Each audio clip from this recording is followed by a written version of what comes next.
We'll be live. Hello. Hello. Hello, people of the world. Hello, people of Atheist Republic. Good morning, good evening, Good good afternoon to our global, international, Our godless very audience. global guys. Our audience is very, very global. Okay, and every time we go live, I want you guys to prove it to people who think we're lying. Right, to tell people where you're watching from. Right. So right now, put in the live chat what is the country you're watching from, so I could highlight them, and I could prove to those fools who are doubting us, who think we're lying, that no, we are the most global atheist channel in the world. Yeah, Okay, but here's the and thing, Armin. mm, mm. One, I don't know who's doubting. Who's telling us that this is lies Oh, and slander? Who are we proving wrong? Okay, I the know people that don't they're believe us. Who are they? I haven't seen them. yeah. Um. Yeah, they're there. They message me all the time. They're like, Uh-huh. Armin, The you're lying haters. to us. They're out Yes, there. this is. They're in the they're DMs. like it's top like 4 countries, 3 countries tops. That's all Yeah. the audience. Ooh, it says good night from Nepal. I don't know if we've had a live viewer from Nepal Yeah, that's. that I was aware of, anyways. We had India, Nepal right now, Hindustan, which is India, and we had Pakistan. Look at this. Look at this. And also, our news is also the news that we're going to be covering is also very global. What countries are we covering today, Susie? Oh, Iran, the UK, Saudi Arabia, India, and some stories from the US and that are crazy. And then we have a very special clip of a certain kind that we're watching at the end of the show. And we're also doing a review of the best of Atheist Day 2023. And I have to tell you guys, for the Atheist Day segment, we have a very big surprise piece of news. Very big. So make sure to stay tuned. Wait, when? When? For when we're reviewing Atheist Day. Oh, really? I don't know what you're talking about. So I'm No, also. you do. You will. You'll remember. Oh, okay, okay, okay. I've told I don't know you. which one. Yeah, but you don't remember, but you will remember. Okay. All right. Okay. All right. So let's go through the news. Am I allowed to? I'm hearing. Okay. I'm usually it is just me, so I'm hearing a little bit echo, but it's just me probably. Oh look. Can I get a shout out? I'm from the Philippines. Yes, you can. Yes, you can, Joey. From the Philippines. That's great. You know what? I want to see more from Indonesia as well and Malaysia. Yeah, because we don't get from that side of the world. We mostly we get from Philippines, but not much from Indonesia or Malaysia. That would be great if we could get more of that. That's right. Mali, look at this from Ooh, Mali. wonderful. God, Russia. We got Russia audience, Canada, and where else? all Georgia, sorts of not stuff. the state, the The country. country. The Put some country. respect on my name. It's actually disrespectful to say not the state, the country, because it seems like we're saying. Obviously, most people think we're talking about the state. Because it's Like we're still talking, American centric. Yeah. yeah, American centric. Yeah. Well, somebody say I like your beanie. Thank you. From the UK. I think Malaysians and Indonesians are about to sleep. Oh yeah, that's one of the reasons. Yeah. All right. Can we clap for the first news? Yes, this is fun. Guys, you should wait for me to bring up the news to see the pictures for this one. But for the reason we are not bringing the news up on the screen right away. We wait for Susanna to finish her intro. The reason is that we're making 1-minute videos from Susie's intro that we put on Twitter, on Instagram, on TikTok. Right. By the way, our TikTok is in down there. Go follow. It's my personal TikTok. Right. And so that the reason why you don't see for the first 1 minute or so for us not showing the news on the screen is because that's the part we're going to cut out where we put on all the on YouTube shorts, right, reels and everything, right? So but wait for 1 minute and then I'll this especially for the first news is very visual and it's very funny, so but just bear with us for about a minute. Okay, so first news. First news, Iranian men wear hijabs in viral protest. Iranian male pharmacy workers have shown solidarity with their female co-workers by wearing black hijabs in protest of a new order by the Iranian Food and Drug Administration that requires pharmacy managers to monitor how their female employees wear the hijab, and anyone wishing to open a new pharmacy must submit a written commitment to the authorities promising to follow this new rule. A few weeks ago, two pharmacies in Tehran and Amul were shut down by authorities because their female employees allegedly wore their hijabs incorrectly. But the head of Nizam News Agency, a media outlet associated with the Iranian judiciary, claimed that the pharmacy in Tehran was closed because its owner disrespected the person who warned her to observe the hijab. Despite the government's harsh response, the male workers' protest serves as a powerful and humorous reminder of resistance against the mandatory hijab law and the regime that enforces it. All right, let's look at this. I love these pictures. Yes. Wait, can you scroll down? Yes. This is the best one. Look. Yeah. Wait, click on the tweet so we can see it in we need a full size. This is amazing. I love this. Look at the way he's looking at the camera. It's so good. It's so good. Oh my god, this is amazing. Oh wow, look at this guy, it's so hairy. Wow. All right, tell us more. What's going on here? Oh, look. Well, it's pretty self-explanatory. The government was like, "Oh, you female pharmacy workers." I love that guy in the middle too. Yeah. This is the guy. He looks so happy. He looks so happy to be wearing that hijab. Oh, I saw before all this happened, I saw a lot of videos of religious people going to pharmacies and harassing the owners there or the staff there because they were not wearing the hijab, and it's just so infuriating. I should have had a clip ready for that, because that is what makes me so, for more people to see what this is a reaction to. Do we have a clip for that, or should I look for it? I don't have a clip for that, so if you want to go find that, that'd be excellent. I mean, you said what's going on here, it's pretty self-explanatory. The government was like, hey, we're going to be super harsh towards female pharmacy workers in particular for some reason. I don't know why female pharmacy workers, why is the pharmacy sector being targeted right now? I don't know. But because there's been a lot of obviously disobeying the hijab law recently. And the male coworkers were like, hey, if you're going to make them wear this, then we'll wear it too, which I thought was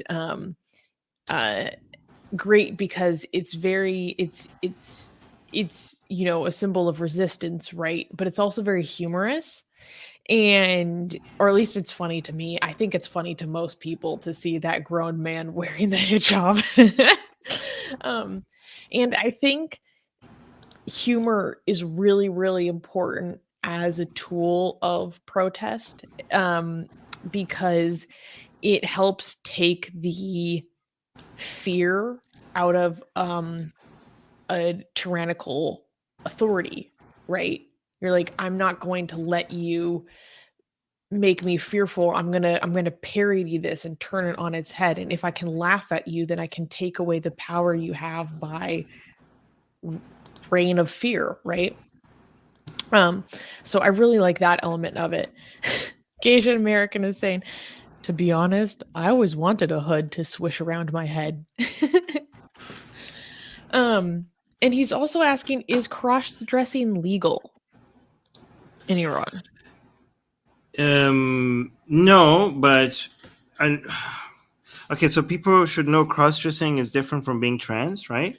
So if you're a man who wants to transition to a woman, and then after transition and after surgery, you are allowed to wear female clothes, but not before transition. You can't do that. So cross-dressing, no. But I found 3 videos. You want to see them? By the way, before I go through these videos, some other people were saying hello from Poland, and then some were saying, anyways, can I have a Philly girl shout out? Yes, you can. And then somebody else saying love from you, UK.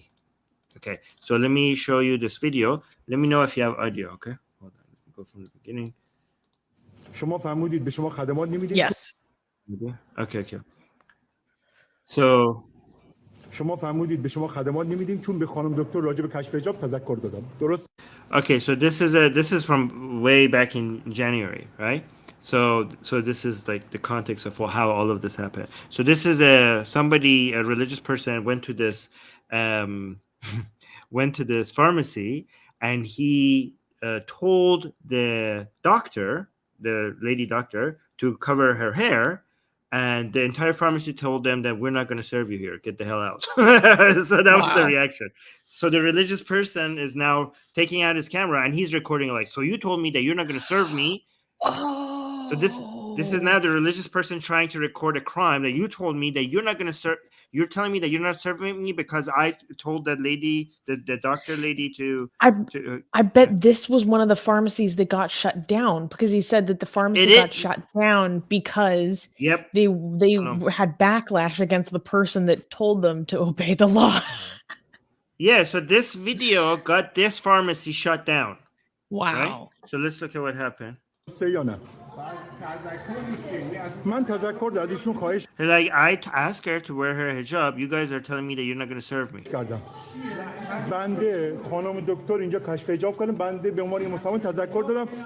like the doctor lady, khanum doctor, to cover her hijab, I as a Muslim, I gave her I warned her to wear the hijab.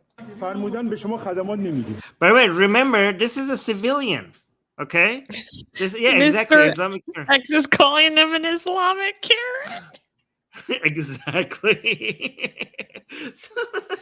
That's good. Oh my God, is good. That's what it is. That's what the community policing is. You're so right. Holy crap.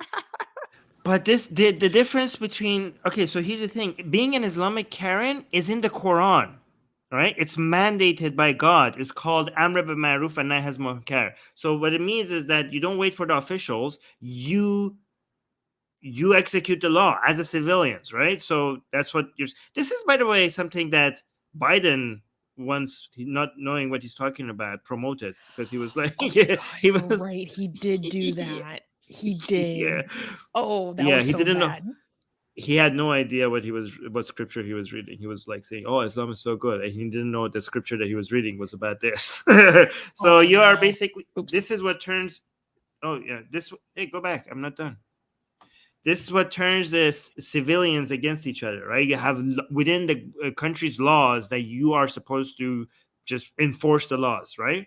Sorry, I said execute earlier. I should have said enforce. But look what happens. Look how this lady doctor, what she does. I don't know why she calls her a lady doctor. I don't think she's a doctor. This is a pharmacy. You don't have doctors in the pharmacy. I think but you do have to be a doctor to be a pharmacist. Oh, really? Okay.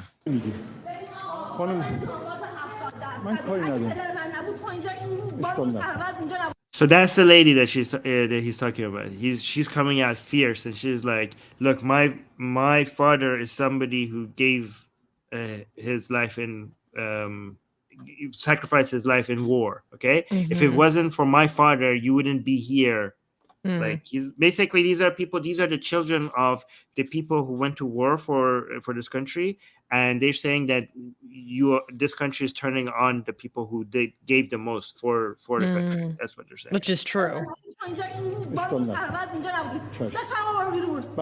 So she's like, "Get the hell out of here." Like, get the hell out of here.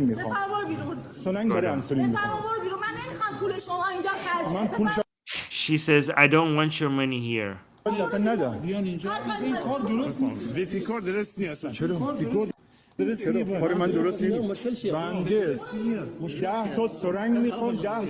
that was one pharmacy, right? And then there was when you see an Iranian woman of that age coming to you like this, you know what's about to be a problem. You're gonna have a problem on your hands. Yeah, so that pharmacy was closed. She's coming at you. Here's another one. What is this? زن رفته داروخونه تهران پارس به حجاب پرسنل داروخانه گیر داده، خانم دکتر بهش میگه برو به شوهرت بگو بیاد اینجا حداقل تا 4 تا حوری ببینه. Oh my god. All right, this is so good. Hold on. So here, let me see. رسانی میکنم بدبخت لیاقت خدمت رسانی نداری یعنی بگو شوهرت بیا 4 تا حور اینجا بمیره. Wow. Okay. So this is another religious woman telling this other pharmacy lady, whatever, I don't know what they're called, to cover up, right? The personnel to cover up. And she's saying that you do not deserve to be served here. And then she follows up by saying, go tell your husband to come here so at least he sees 4 huris. Huri What is are that the supposed to angels. mean? Huris are the angels that you get to have No, I sex know. with. But why would he come to the think- pharmacy to see that? I don't understand.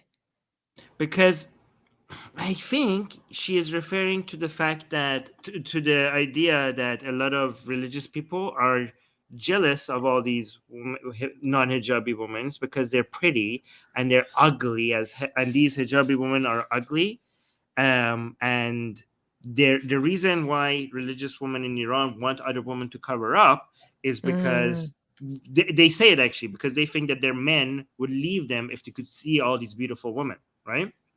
So she's, I think, touching upon that. She's like, go tell your husband to come here so that maybe he could see some beautiful woman for once.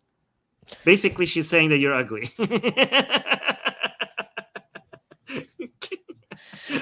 Oh my god. That's a tough spot to be in too, because the hijab is supposed to make you unattractive. That's the whole point. Yeah. No, yeah.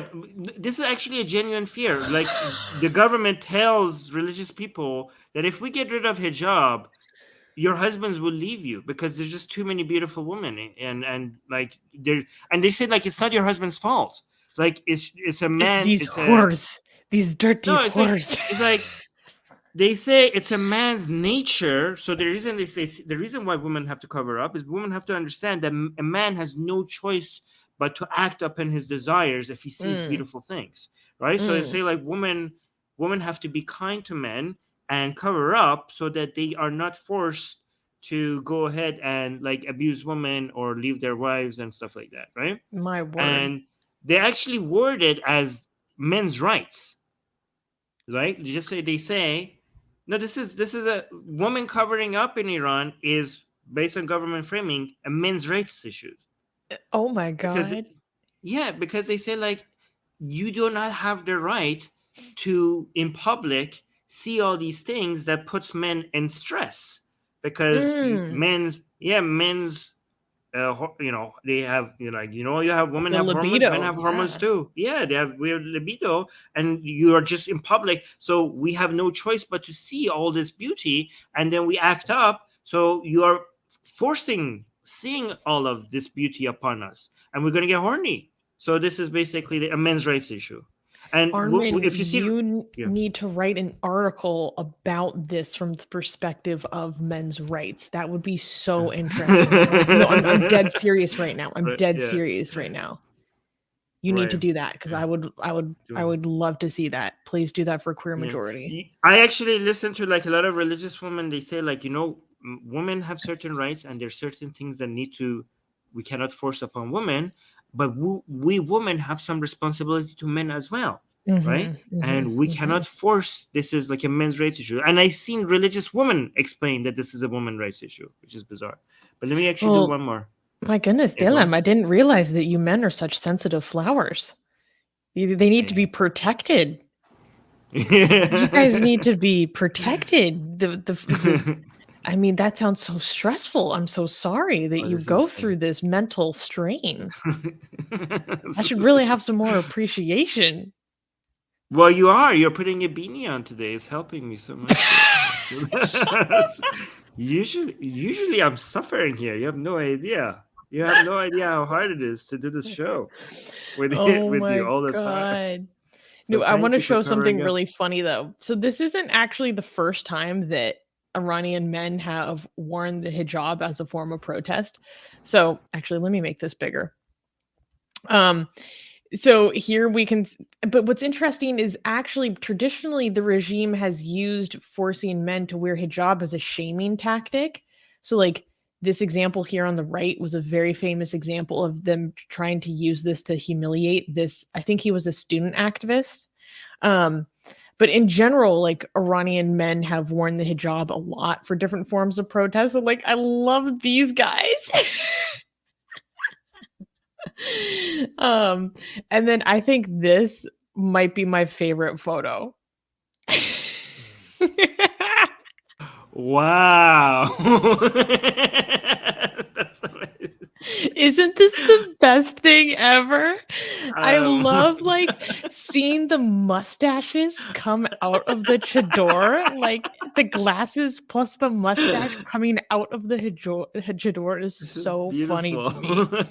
And I love how this guy's like, you know, hiding his face a little bit. You know how like he's like, oh, I'm being so modest, I'm so coquettish. Like, don't look at me, I'm bashful, I'm shy, I'm hiding my face. Don't look at me. And then this guy's just like chilling. Look at his face. He knows this is funny. Wait, do I look good with hijab? Hold on. Let me see. Oh my God.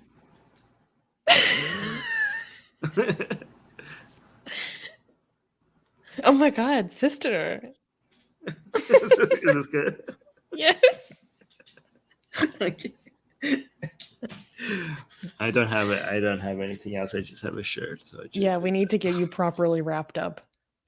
Yeah. Oh, all right. Okay. That was it. I'm glad it was easy to find all those pharmacy videos because I don't know. Yeah. I was hoping people get the context. That was really awesome. Okay. Thank you. This is why we need to have someone that speaks Persian on this show or can read and write it, really. All right. Something I don't remember is like, they do look sexy. Oh, wow. They do be sexy.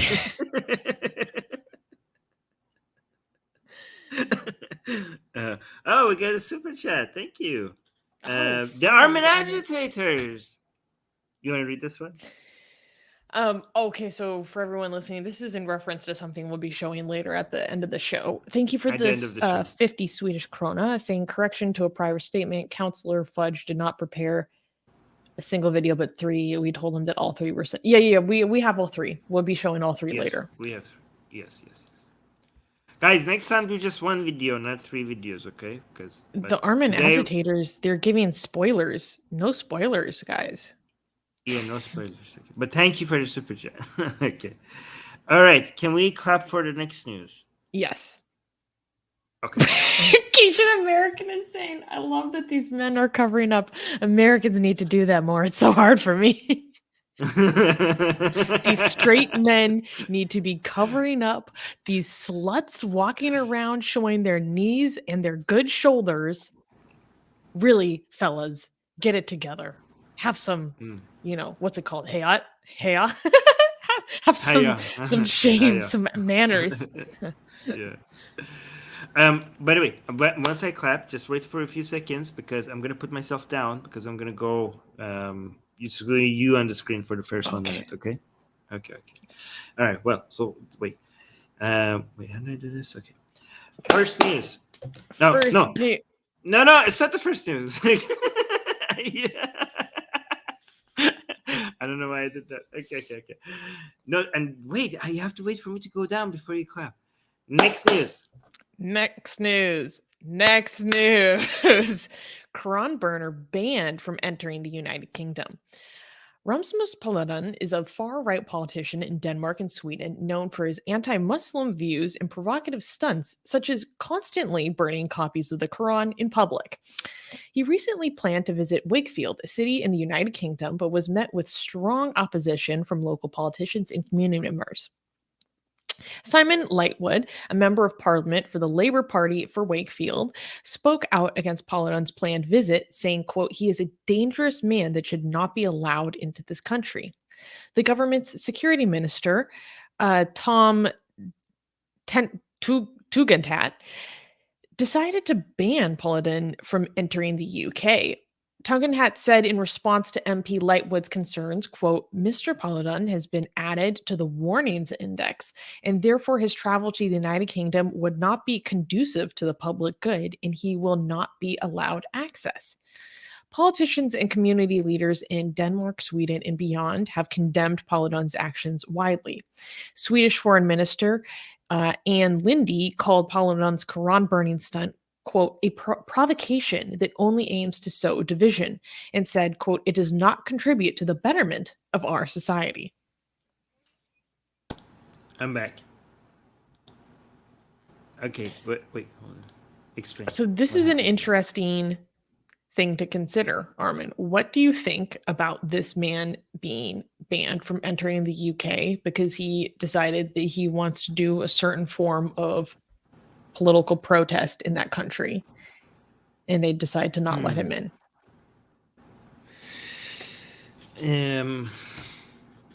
Is this a freedom of speech issue? Like, that seems like a freedom of speech issue. It like, kind yeah, of it is the government. Yeah. It kind of is, but at the same time, countries are allowed to dictate who they do not let in their country. This man is not a citizen of the United Kingdom. Yeah. So he has no right necessarily to be there inherently. Yeah. They get to decide who comes in and who comes out. Yeah, But to be banned because he said that he was going to do a certain form of protest is weird. Now, however, he does have a long and very divisive history. You know, this isn't, they could try to say that they were banning him based off of his prior record, so to speak. He has been to jail for his, like, quote unquote, like, racist and hateful comments or whatever. But I don't know. There's something about it that doesn't quite sit right with me. But at the same time, I hate this dude, right? Like, he's a straight up bigot, but burning the Quran itself is not. Yeah, burning the Quran is not a bad thing. This guy is bad, but the burning the Quran. But you know, so I'm conflicted, okay? Because at the same time, if there's two things to consider. When we say rights that the government has to protect, those are rights that the government has to protect for its citizens, right? So this guy is not their citizen. I mean, or residents, or anybody within your country. The government can decide to not let you in based on the type of person you are, or the type of attitude you have, or like any culture or your values or anything. They do that all the time. But looking at from that perspective, like, if this was a UK citizen, I wanted to burn the Quran and the government took any action against that, that would be like, we would be like, oh my God, free speech being violated. So, but this is more tricky, right? But at the same time, we are talking about government action against somebody because of their expression. So that is a violation of free speech, because this is I mean, when we want the limitations on travel not to be because of people's expression. We don't want it, you know, or I mean, it could be based on views and values, but these are not the views and values that they should be. Is maybe if they had said that we don't want to let this guy in because this guy is a bigot, then I would be like, cool, because governments are all, you know, limit who comes in if they don't meet the values of the country all the time, right? But if they're saying that we aren't letting him in because he wants to burn the Quran, then that's the problem. I think it's both, to be honest. Yeah, I mean, if they had worded it like, this is not about burning Quran, this is about this specific guy burning the Quran, then I would be like, cool, because they should, you know. Most of the rhetoric has been about how he is a dangerous individual as a direct quote. I'm okay with it. Because, you know, you filter when people come into your country, you do filter based on values. So that's completely fine. But here's the thing. They're saying that he's a dangerous... Okay, well, D is bringing up a very good point. Our lovely editor, D. She's saying they are afraid of the backlash. Because here's a bit of context, Armin. You might have remembered how about 2 weeks ago, we did a story about how a autistic boy was suspended from school because he dropped a Quran and it was slightly damaged, right? And there was huge backlash and this kid got death threats, right? So that happened in this town of Wakefield, and it's become a huge kind of culture war touchstone in the UK. And so he was going to go to Wakefield. He was going to go to this town. And so a lot of people are saying, okay, because he wanted to basically shove it in the face of the Muslim community that is causing all of the death threats and harm to like this individual, this student, right? This child. And so that provides additional context as well, because I think there might be concern from community leaders that if this politician, this individual comes to that community to do that, then that could be a dangerous situation. But it wouldn't be a dangerous situation inherently because of his own actions directly, because I've never my knowledge of this man is that he hasn't done things that are violent to others. The danger would be that he does his Quran burning, and then other people create a dangerous situation for him and others in an attempt to seek vengeance and backlash on him. So if that's the case, what do you think? Yeah, I think this guy is toxic, and adding him to the mix is not going to be helpful at all, right? So, I mean, if I'm looking at it from a legal perspective, I think it's because I care about freedom of speech and secularism. I think it seemed like the UK was is completely in line with free speech, because it's not about just the expression; it's about who this guy is, right? That this guy is being, banned from coming in, which is fine, because a country is not, you're not entitled to enter a country. That's not a right that people have, right? And also from a consequences perspective, I think, far right people and bigot people, they don't make things better.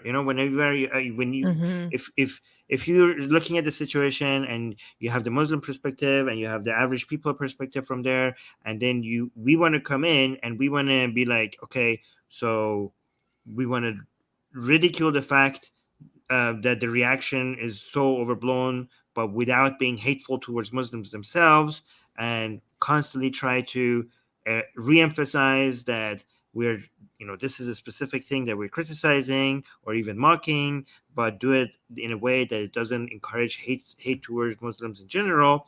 And that is a very delicate and nuanced thing that you need to do and you need to balance. And then you have a bigot that comes in and that's just pours gasoline all over the thing. And, and more nuanced voices are never going to be here when somebody is coming in and just shouting and breaking everything all over the place. So that's why, consequences wise, I think it's a good thing that he doesn't get to do these things. But yeah. I have a question.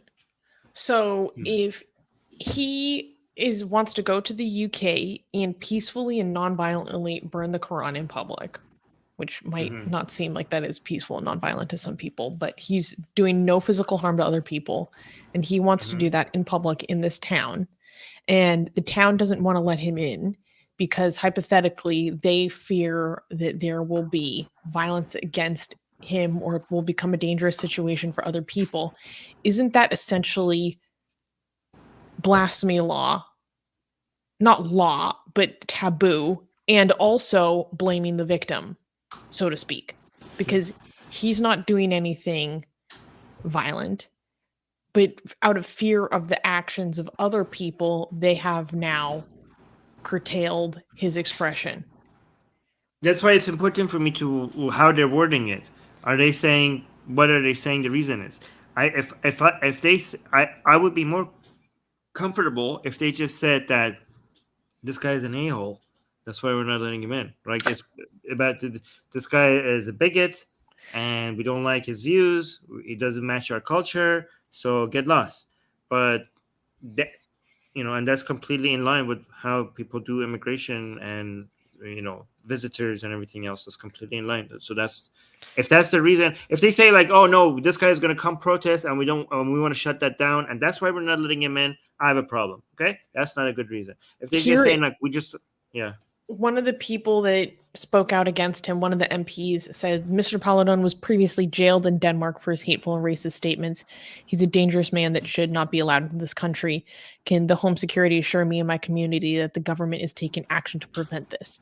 So that MP specifically references his prior record. Okay, but was he arrested just for being racist?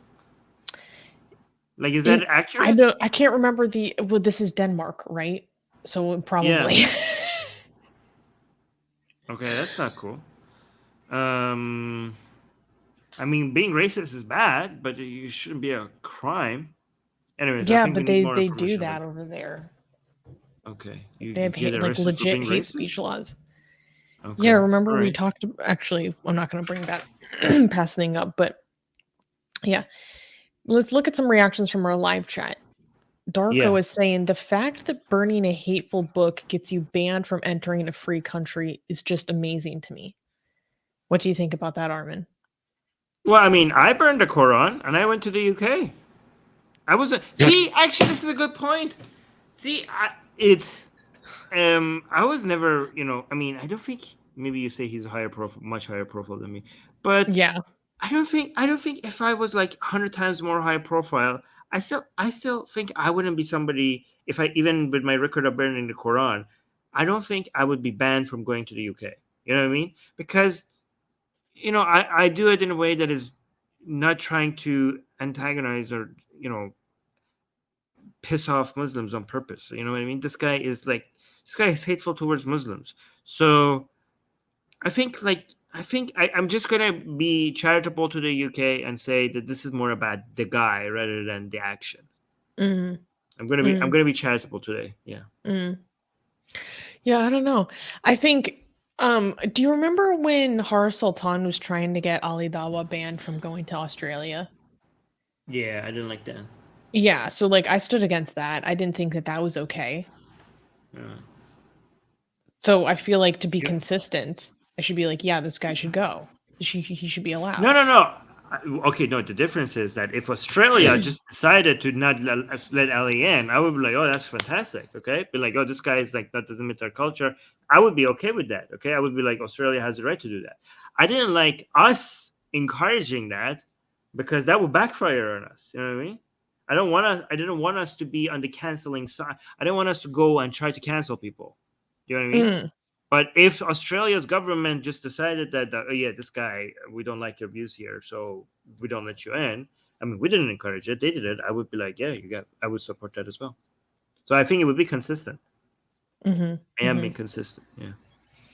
Yeah, I don't know. This is a tricky situation. This guy he's the troublemaker everywhere he goes. Sasan is saying burning the Quran is hate. It shows you hate Muslims, at least in the minds of most Muslim people. Well, that's not true though. Burning the Quran. First of all, I burned my own book, Why There Is No God, which you can get for free. A link in the description. Even though it's a bestseller on Amazon, there's a link that you can get it for free in the description. I burned it when I burned the Quran. Okay, when people say, "Oh, this is hateful towards Muslims," all right, to make it very, very clear that this is not hateful towards Muslims, I burned my book right next to the book I wrote, right next to the Quran, to be like, well, if this is hateful towards Muslims, then I must hate myself as well. Like that's what it says. So I made that very clear in that way. No, I mean, it's burning the Quran could be because you hate Muslims, but it could also be because you are telling you that you shouldn't be burning the Quran, and that we need to ban burning the Quran, or we should threaten people who burn the Quran, and you want to remove the barriers for expression, and that's why you're burning the Quran, not because you hate Muslims, but because you just don't want expressions to be limited in any way. So, by the way, I don't encourage people to burn the Quran anymore. I think I have moved to just what we did, spitting on the Quran and turning it, apart. I think that's a lot more safe, a lot cleaner, because I think that there's a lot of risk. Like if you're burning the Quran, you might burn the whole house down or something, and that's dangerous, right? And I think it's even more, it's even more disrespectful to the Quran. Like as we discovered, like the reaction is a lot more hostile. So it just requires a lot less equipment, right? You just take one page of the Quran and you just spit on it, and then you tear it apart and you just throw it at the camera. I think it's a lot easier to do. and it's a lot more effective and environmentally friendly. Yeah. Armin, I love Armin giving tips on how to maximize the disrespect. We're optimizing the disrespect. Yeah.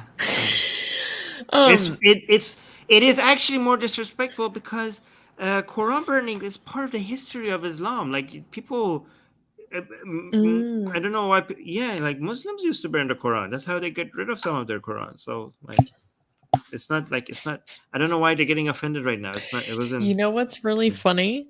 So when Ramses Paludan, this politician, went to Sweden and burned the Quran in protest of the Turkey NATO situation and messed up their whole diplomatic relationships, and then Malaysia said that they were going to spend like millions of dollars funding to buy translated Qurans that would then be handed out in Sweden, right?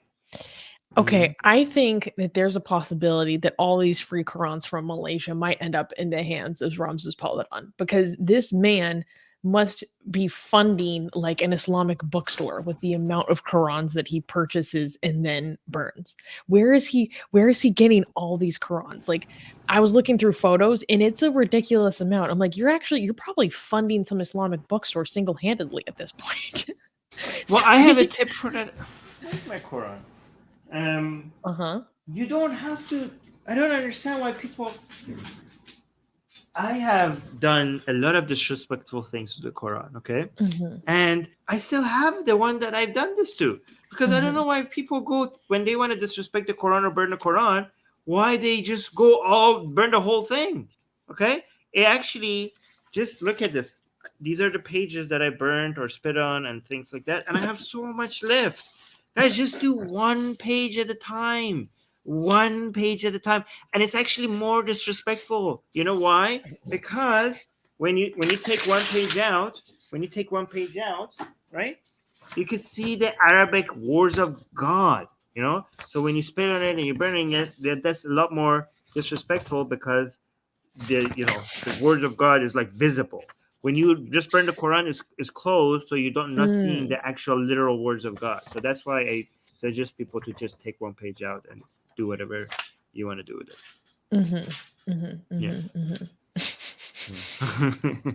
But the burning is just so much more exciting. It's like, ooh, a fire, you know. Ooh, fire. It makes more of a spectacle in public, you know.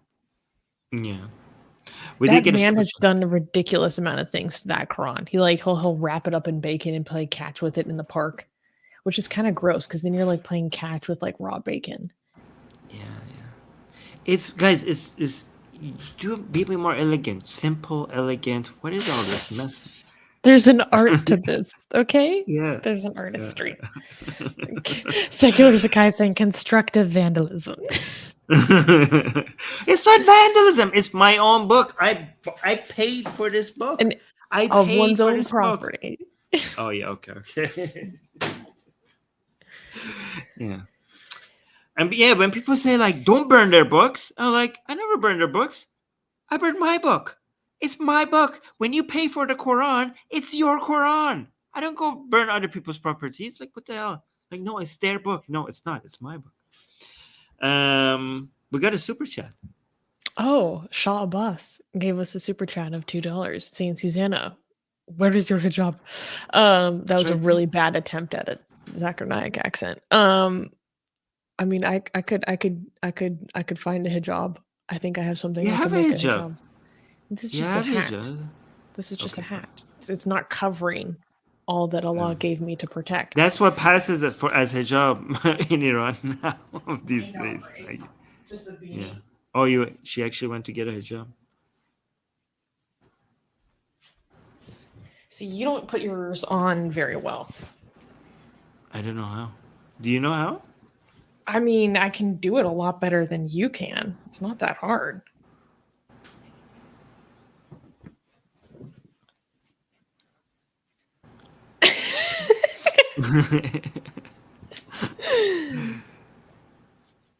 You gotta like situate it a little bit like on your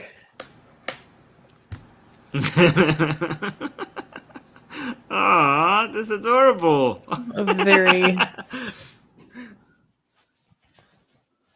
messy little hijab. Is this better? Are you happy now? Mr. Abbas, are you happy now? That is actually adorable. What? It's funny because I will walk around the house like that. I'm not even kidding, just because I find it so comfortable and cozy. I'll like walk around wrapped up in a blanket. Maybe that's why I'm good at it. Tell people that people were offended that you showed up like that at the protest. So guys, when I was living in Vienna, I would go to a lot of demonstrations for Iran, right? And it's also freaking cold. And where I grew up in a cold city, and I'm used to just wrapping my head up in like a thick scarf to stay warm, right? That's like normal. And so I would go to these protests and I would have my head wrapped up in a scarf, and my Iranian friends would be looking at me like, what the hell is wrong with you? But you will go to the protest that is anti-hijab. The whole thing is like, again, and you would be wearing like something that looks like hijab, and people are like, what are you doing? Like, it's cold. I'm like, no, stop it, take it off.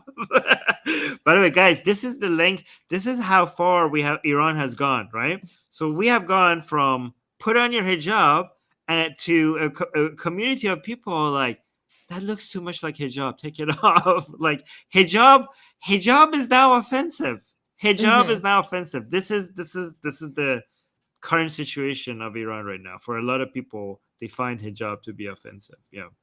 My partner was like, I did not leave Iran to be dating a hijabi. What is this?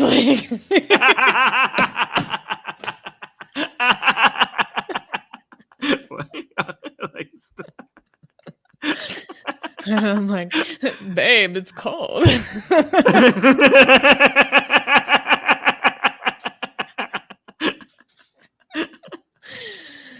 I don't know. Yeah. Oh, that's perfect. I love that. Oh, we got another super chat. Oh, GJ. It's GJ. Yes, GJ gave us 11 euros. And thank you for the super chat saying hi from Holland, guys. It's great to see you today and at this time. Sorry for being late. I hadn't checked my mail the last couple of days, and I just had my 86-year-old mother over for tea. Oh, well, that sounds lovely. Well, thank you for here. Now we could get actually properly started. Now, yes, exactly. I love that. I look like an old lady, an old auntie in India. Oh, that's cute. All right. Cool. And we have people on Twitch watching as well. Let's move on to the next news. Can we clap for the next news? Yeah, this is very interesting. Okay. And next news. Erasing Islamic faith. Muslim cleric flees Saudi Arabia for safety. A prominent Saudi Arabian religious scholar, Imad al-Mubayyad, who criticized the country's rulers for implementing social reforms, reportedly fled the country after disappearing for days. Al-Mubayyad had condemned recent social changes in the country, including lifting the ban on music concerts, claiming that they were erasing the Islamic faith. After he uploaded a video criticizing the government, another video was released showing Al-Mubayyad reading a paper in front of him, seemingly rescinding his criticisms. This fueled speculation that he was forced to do so while in custody. However, a Twitter account linked to him later reported that the cleric left Saudi Arabia and arrived in the United Kingdom. While Saudi Arabia has implemented modernizing social reforms in recent years, political changes have not followed suit, and human rights organizations continue to criticize the kingdom for its crackdown on political dissidents and activists. So this is very interesting because now we have a situation in Saudi Arabia where there are people who have to leave because they're too conservative. Versus too Islamic. We're used to people having to leave because they're too liberal. Oh, how the tables have turned. So, Armin, what do you make of this? The Muslims are fleeing Saudi Arabia. It's not Islamic enough for them anymore. Yo, what do you even? It's kind of it's Oh a my little bit God. mind-boggling. Yeah, this guy is too Muslim for Saudi Arabia. Yo, that's so crazy. Oh God, this is great. This is amazing. Okay. Well, I don't know. This is so bizarre. Welcome to the land of kufr, where you actually have freedom, where you actually have the freedom to be a Muslim the way you want, with That's expressing so your crazy. Islamic. Yeah, you have in the land of kufr, you actually can express your Islamic opinions, but in Islamic countries, you can't. Oh my God, this is amazing! I can't believe this is the world we're living in right now. Unbelievable. Yeah, so like obviously, so he was criticizing like the music concerts that happen in Saudi Arabia now, like mixing sexes, like all the stuff that's being done to attract Western and foreign tourism by diminishing the role of Islam in public life and all this stuff. What do you think? First of all, do you think he has a point? I mean, yeah. I mean, well, not erasing, but it's like it's not binary, but it's becoming Saudi Arabia is becoming less Islamic. It is becoming less Islamic. So that he's right about that.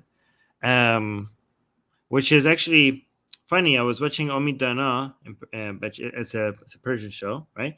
And by the way, I don't like the guy. He like just No. what people think.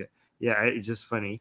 But he was telling the religious people. There's a lot of, like the religious people in Iran who are trying to enforce Islamic laws, like the civilians that we just watched, right? People say like, if you like Islam so much, Iran is not the right country for you. Go to Saudi Arabia. That's what people used to tell. Like, why are you here? Go to Saudi Arabia. This is not your country, right? But Yeah. now, I mean, Dana was making the fun of like, apparently we can't tell you to go to Saudi Arabia anymore. They will kick you out. Like, there's no more. We used to tell you to go to Saudi Arabia, but now we don't have a place to go. Where are you gonna go? Go to UK. Afghanistan. No, UK. No. Actually, to be honest, the UK is a better place for Muslim conservatives than any Islamic country right now. This is why. Honestly, that's crazy. Yeah, I mean, they have a lot of. I mean, U.S. and Canada don't have their fair share of. Don't have a huge population of very conservative Muslims, right? So, I mean, we have people like Daniel Hayagadju, but with the more Muslims in Canada and US are more on the liberal side than on the conservative side. So if you want a huge population of really, really conservative Muslims, UK is, and you speak English, UK is a place to go. UK is your country. Yeah. So, well, this is interesting. Do you think, okay, because obviously, like throughout the previous several decades, we saw Saudi Arabia export a lot of their conservatism around the world through different madrasas and stuff like that. And the impact of that was no bueno. But now we see the country attempting to like fake modernize just in the facade, the exterior, right? Put a little shiny coat of paint on it. And we're then seeing people leave because they're too conservative. So do you think we will see another wave of Saudi conservatism and the idea is now being exported around the world as perhaps more conservative clerics leave because they don't like the reforms, quote unquote reforms? So let's be clear. There is still conservative ideas being exported out of Saudi Arabia with the backing of the government, okay? But it's a new brand. It's conservative, but it's non-political, right? So most people don't know. Most people understand Salafis as, I don't know, Al Qaeda and ISIS, but they don't understand that most Salafis are not like that. Most Salafis are not don't think it's not right to be involved in politics at all, let alone jihad, jihad and stuff like that. Most right? of them aren't And this is Islamists. yeah. Most of them think that you shouldn't even. They think that you're part of the Khawarij if you even if you say something against the Islamic ruler. So an Islamic ruler, as flawed as he is, you have to accept him because stability of the Islamic land is more important than having an emir that is properly Islamic. You know what I mean? So they associate people who question the rulers, the Islamic rulers, as a sect in Islam that were called the Khawarij, which is really dirty, like a really disgusting accusation to make someone Islam. Because they were so extreme. So, for example, so think about on YouTube, for example, you can see that war happening between Daniel Haqiqatjou types of YouTubers, which are for criticizing the Saudi regime, and you see Sajid Libham on the other side being the kind of people that say like, no, this is dangerous behavior. This is what leads to terrorism. This is what leads to instability. This is what leads to Muslim suffering. And that what Sajid Libham is saying is exactly the type of Islamic scholars that now the Saudi Arabia is funding, right? So because they want Muslim conservatives to go out and say like, these guys, don't be political, right? Because that is within their interest. So that's why a lot of people accuse Sajid Libham of being paid by the Saudis. Well, that was my immediate eye raise. Yeah, exactly. Eyeball emoji.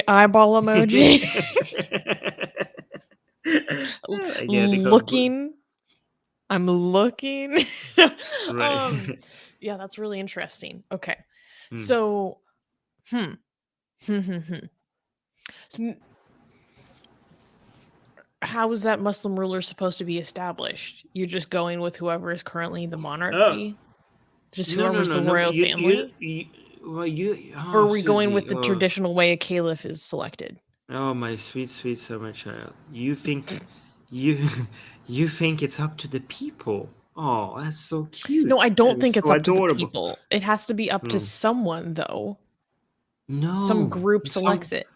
No, that's humans. You're talking about humans. It's not up to humans. Okay? Whoever is the emir, God has decided. Who decides the first emir? Whatever happens, God has deemed it so. Okay, I see now. Oh, geez. Yeah. So don't question God's hikmah, his wisdom. That's so weird. That's like borderline, like God King theocracy. Oh, yeah. This is like what Catholics would do. Yeah. Exactly. So, I mean, whatever happens, like, it could be by force, it could be through elections. I don't like. This is just like a play. God works in mysterious ways on all that. Yeah. But yeah, this is going to be fascinating. By the way, going forward to see what's going to happen. But by the way, for people who understand, this is not because the Saudis are like, oh, we don't like Islam or anything like that, right? The House of Wahhab is the house that cares about Islam more than anything else. The House of Saud cares about money. So this is the competition between the House of Wahhab and House of Saud. They married together. They tried to go through a divorce. It was bloody. So the House of Saud cowered in 1979 and were like, okay, let's stay married. And now they're reattempting that divorce one more time. And this time they're really adamant about going through with this divorce, right?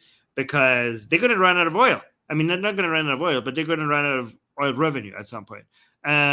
So given that they can see the writing on the wall, they're like, we need to make this divorce happen because we need investments, we need money, we need tourism, and we need to diversify. And this Islam is just not a good look. This is actually what they're thinking. Mohammed bin Salman, I think he's literally thinking Islam is not a good look. Islam is not a good look. He doesn't like it. Okay. He wants people when they think Saudi Arabia, to think beautiful deserts, high technology, amazing cities, Luxury. luxury. Okay, he doesn't want to think about Kaaba. He doesn't want you to think about the Hajj or the Quran or anything like that. He doesn't like that. He's like a new Reza Shah. Or killing people for apostasy and homosexuality. Yeah, corporal punishment. Choppy square. No. Killing is no. He wants you to think about killing. Especially internally. He wants you like we kill people still, but because you are challenging my power, not because you're anti-Islamic or something. That's the direction that you want to go. Like okay, so Sharia, I will become even more fascistic than what Islam is. Like so we're not endorsing this guy. This guy was going full on fascist, right? But he wants to kill you because you questioned him, not because you questioned Allah, right? This guy is like actually competing with Allah. He's building a Kaaba, bigger than Kaaba. Like he's literally competing with Allah. The macabre. The macabre. Yeah, you guys have seen the news, right? Kaaba for the modern age. The macabre. Okay, so first of all, the comparisons to Iran are amazing, right? Because this reminds me of, like I told you, when Reza Shah tried to ban the picture of a camel because he felt like that looks too backwards. Now this guy is going that, but times a million, right? But another comparison to Muhammad bin Salman, which people are making, is Mujtaba Khamenei, right? And people are wondering if Mujtaba Khamenei would be a Muhammad bin Salman, which we could talk about later one day if you want to, but that would be too much detail right now. Oh my gosh, I want to talk to you about that behind the scenes. We do a lot of good analysis off air. Yeah. So, but by the way, what happened to Reza Shah might happen. A lot of people are predicting that maybe poking Islamists is eventually going to backfire. So people are wondering maybe what happened to the Pahlavi dynasty is eventually going to happen to the House of Saud. And Islamists will take over Saudi Arabia. That's what I'm concerned about. That's why I'm asking these questions. Oh, my Lord. Yeah. What is this next? Okay, let's move on because people, I don't think they know what we're talking about. We're being nerdy. Yeah, we're being nerdy with our politics, guys. Can we clap for this next news? Yes. Next news. Iran's double standards exposed as female Russian officers spotted without hijab. So guys, we figured who was actually allowed to not wear a hijab in Iran. And it turns out the answer is be a Russian military sugar daddy. So a female Russian military officer attending a public event in Iran caused controversy by wearing a short-sleeved military uniform without a hijab, igniting further debate on the country's mandatory hijab rules. The incident comes amid Iran, Russia, and China's strengthened economic and military ties amidst growing tensions, and the implementation of stricter laws requiring female pharmacists to wear a black hijab while working. It also came 2 days after Bijan Mobave, a member of the Iranian parliament's Cultural Commission, passed a 7-point proposal on better enforcing the mandatory hijab rules in the country. Iranian netizens criticized the government for double standards and applying stricter codes to Iranian women while exempting foreign officials and journalists. This is not the first time a Russian female official stirred controversy by not observing Iran's strict dress code. In June of last year, Maria Zakharova, the spokeswoman for the Russian Foreign Ministry, accompanied Russian Foreign Minister Sergei Lavrov in Tehran. Well, Zakharova wore a headscarf and long coat or manteau. During an official meeting, her legs were not even covered. Manteau. Yeah. So I thought this was very, very interesting. So what happened was there was a military meeting that was publicized in Iranian state media, right?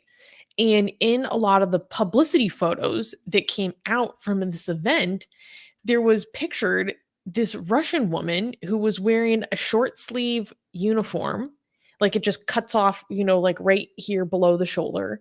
So showing full arms and wearing no hijab, just having her hat. And this pissed off a lot of people. And it brought up memories from when there was another Russian foreign official just last year who showed up, and she was wearing the cloak, but she was wearing a dress with no tights, like her legs were just showing, just her bare legs, which obviously this is whorish behavior.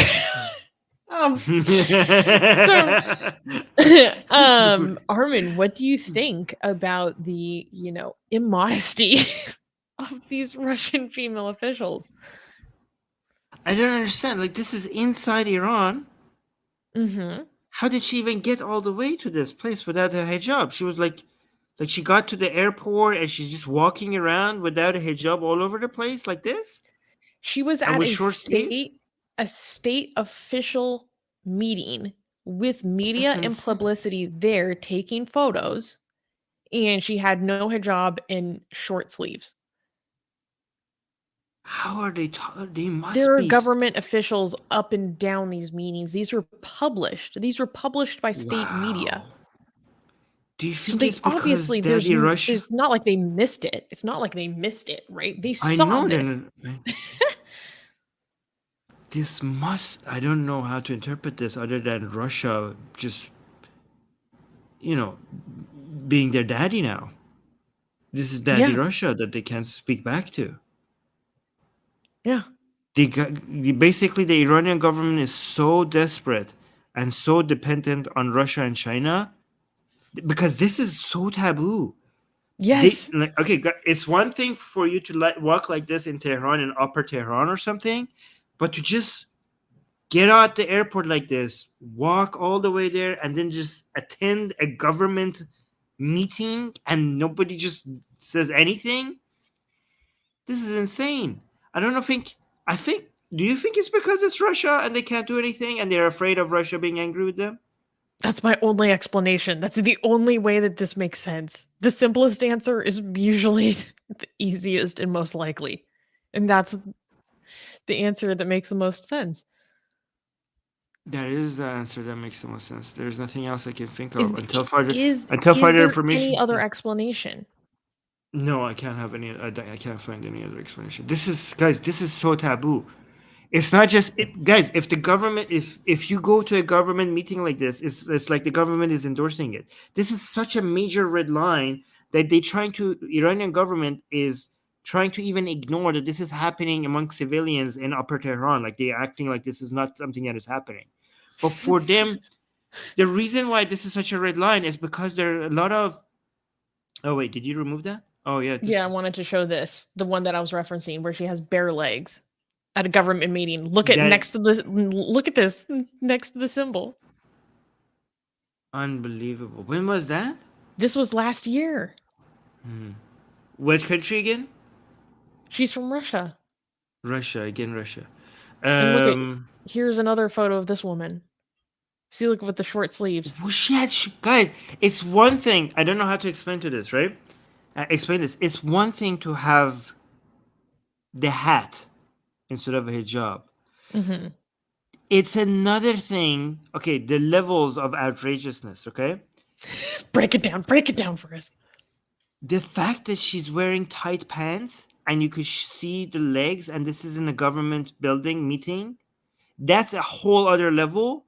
And to top it all off, the fact that she is short sleeves, this would not be allowed for me in my school. This would I would have to cover up if I showed up at school, at the government school like this. And she's just showing her arms like that. This is insane. Let me tell you why this is insane. Because this is such a red line, not for the government, but for the main supporters of the government. They see red when if they see something like this happening. They're like, we gave martyrs for this country to be an Islamic country. What the hell is happening?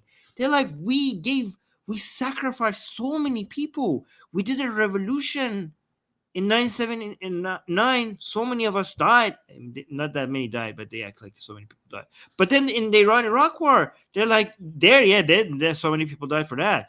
And they're like, we did all of that for the government of Mahdi. It was for the government of Mahdi. What happened to all our sacrifices for this? This is actually what they think about, what they say that. And they say that if this is what we signed up for, we will topple the government. They're like, we gave all of that so that we could have Sharia enforced upon this land. And now you have on this land women walking around like this, endorsed by our government. This will make a lot of religious people in Iran turn against their own government because they're allowing something like this. This is why I'm saying this is such a red line. So look how casual she's walking. Like there's nothing happening. Like this is not. Oh my look, God. you can see like a sepai in the background. Yeah, what the hell? Did they give them instructions not to say anything? This is what I'm saying. Like, obviously, a sepahi standing there, their first thing would be like, what the hell? Lady, Yeah. You can't walk around like this. So if he's not saying anything, somebody from the higher-ups must have told him not to say anything. So this is a conscious decision from the higher-ups to just let this happen. And this must be they're taking it up the butt from Russia, or else there's no other explanation. Why would they do this? They are like, we do not dare say anything to Daddy Russia. This must be the only. I can't think of anything else until further information comes out. This is what we're gonna go with. It's pretty wild. It is pretty wild. I was shocked to see this. Although I love to see the way that your brain breaks, because it's so much better because you can give us perspective based on like what you're used to seeing. Like, Armin, if you were living in Iran, like imagine when you were and you saw a woman walking around like this, it would be like seeing her naked, right? Well, yeah, okay, no, back when I was in Iran, right, which is more than a decade ago, you wouldn't see anything like this in the streets, right? But Yeah. to be fair, now you do in some places. You know what I mean? Like, for example, Upper Tehran, right? Not because it's legal, but because there's just too many of them and they can't enforce the law, right? However, for this to happen in a government meeting, in a government building, right next to IRGC, this must mean that this is allowed by the higher ups, and that is insane. That is a new red line for me, you know, and the lady that you showed last year as well, which is insane. Well, thank you for showing me this. This went completely off my radar, so thank you for bringing this to my attention. Isn't this crazy? I just had to talk about this. Yeah. By the way, Secular Sekai and Selva are gifting memberships. Oh, wow. Thank you so much. Secular Sekai and Selva. The Amir got a membership, and Anish got a membership. Wonderful. I feel like Thank you. Whenever those two show up, it starts raining memberships like we're on Oprah.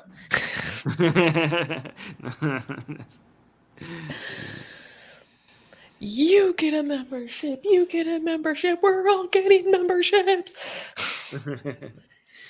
Okay, wait. So I'm gonna clap for. Is the next news clappable? Yeah, this is just wild. Okay. Next news. Next news, the dark side of womb cleansing.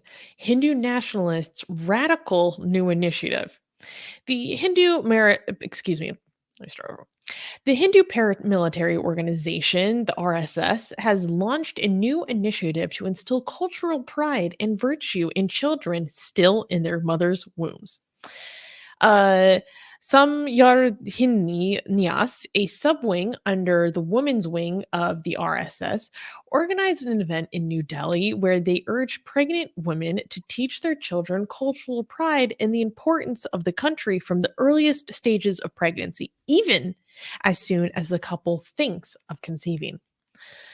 Most of the audiences were gynecologists and Ayurvedic doctors. One doctor speaking at the event claimed that Garbha Sanskar, or virtue in pregnancy, could help prevent autism and other disabilities at birth. Another encouraged women to engage in womb cleansing, which they claimed could be done by reading Sanskrit and performing Gita Path or reciting verses from the Bhagavad Gita. The event's organizers also claimed that a fetus can learn 500 words this way while still in the womb, although there's no evidence to support this. One of the participants of the event even argued that homosexuality was a result of gender expectations at birth, explaining that if a mother gives birth to, thinks that she is going to give birth to a girl, but instead gives birth to a boy, that child could grow up to be homosexual.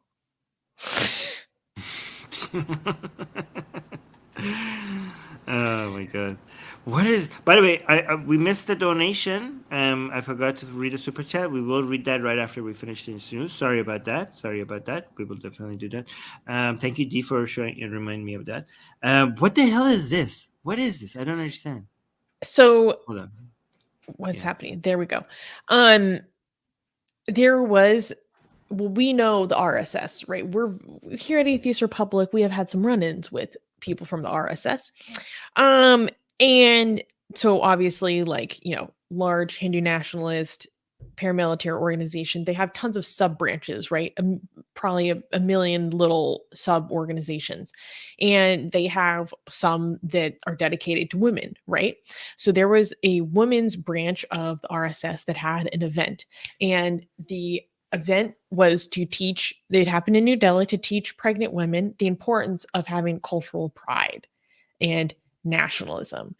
And they had a lot of interesting things to share with women about how to take care of their fetuses and their embryos and the babies, and how to make them not gay, and how to make them like Lord Rama and have pride in their country and understand. Basically, they were like, they wanted to teach children in the womb that country and nation are most important. And I'm like, sounds a little fascist.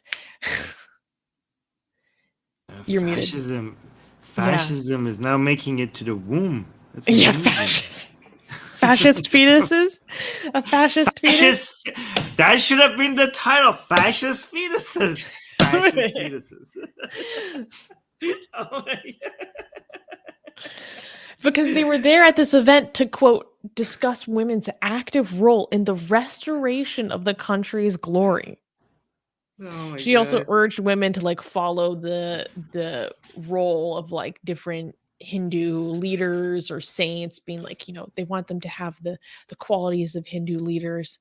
And then they said, in addition, the body's co-convener claimed that women would be happy if they could give birth to children like Lord Rama, who are bound to duty towards their parents and the country. Which, if you guys are not familiar with the story of the Ramadan, it is basically just like singularly fixated on familial piety.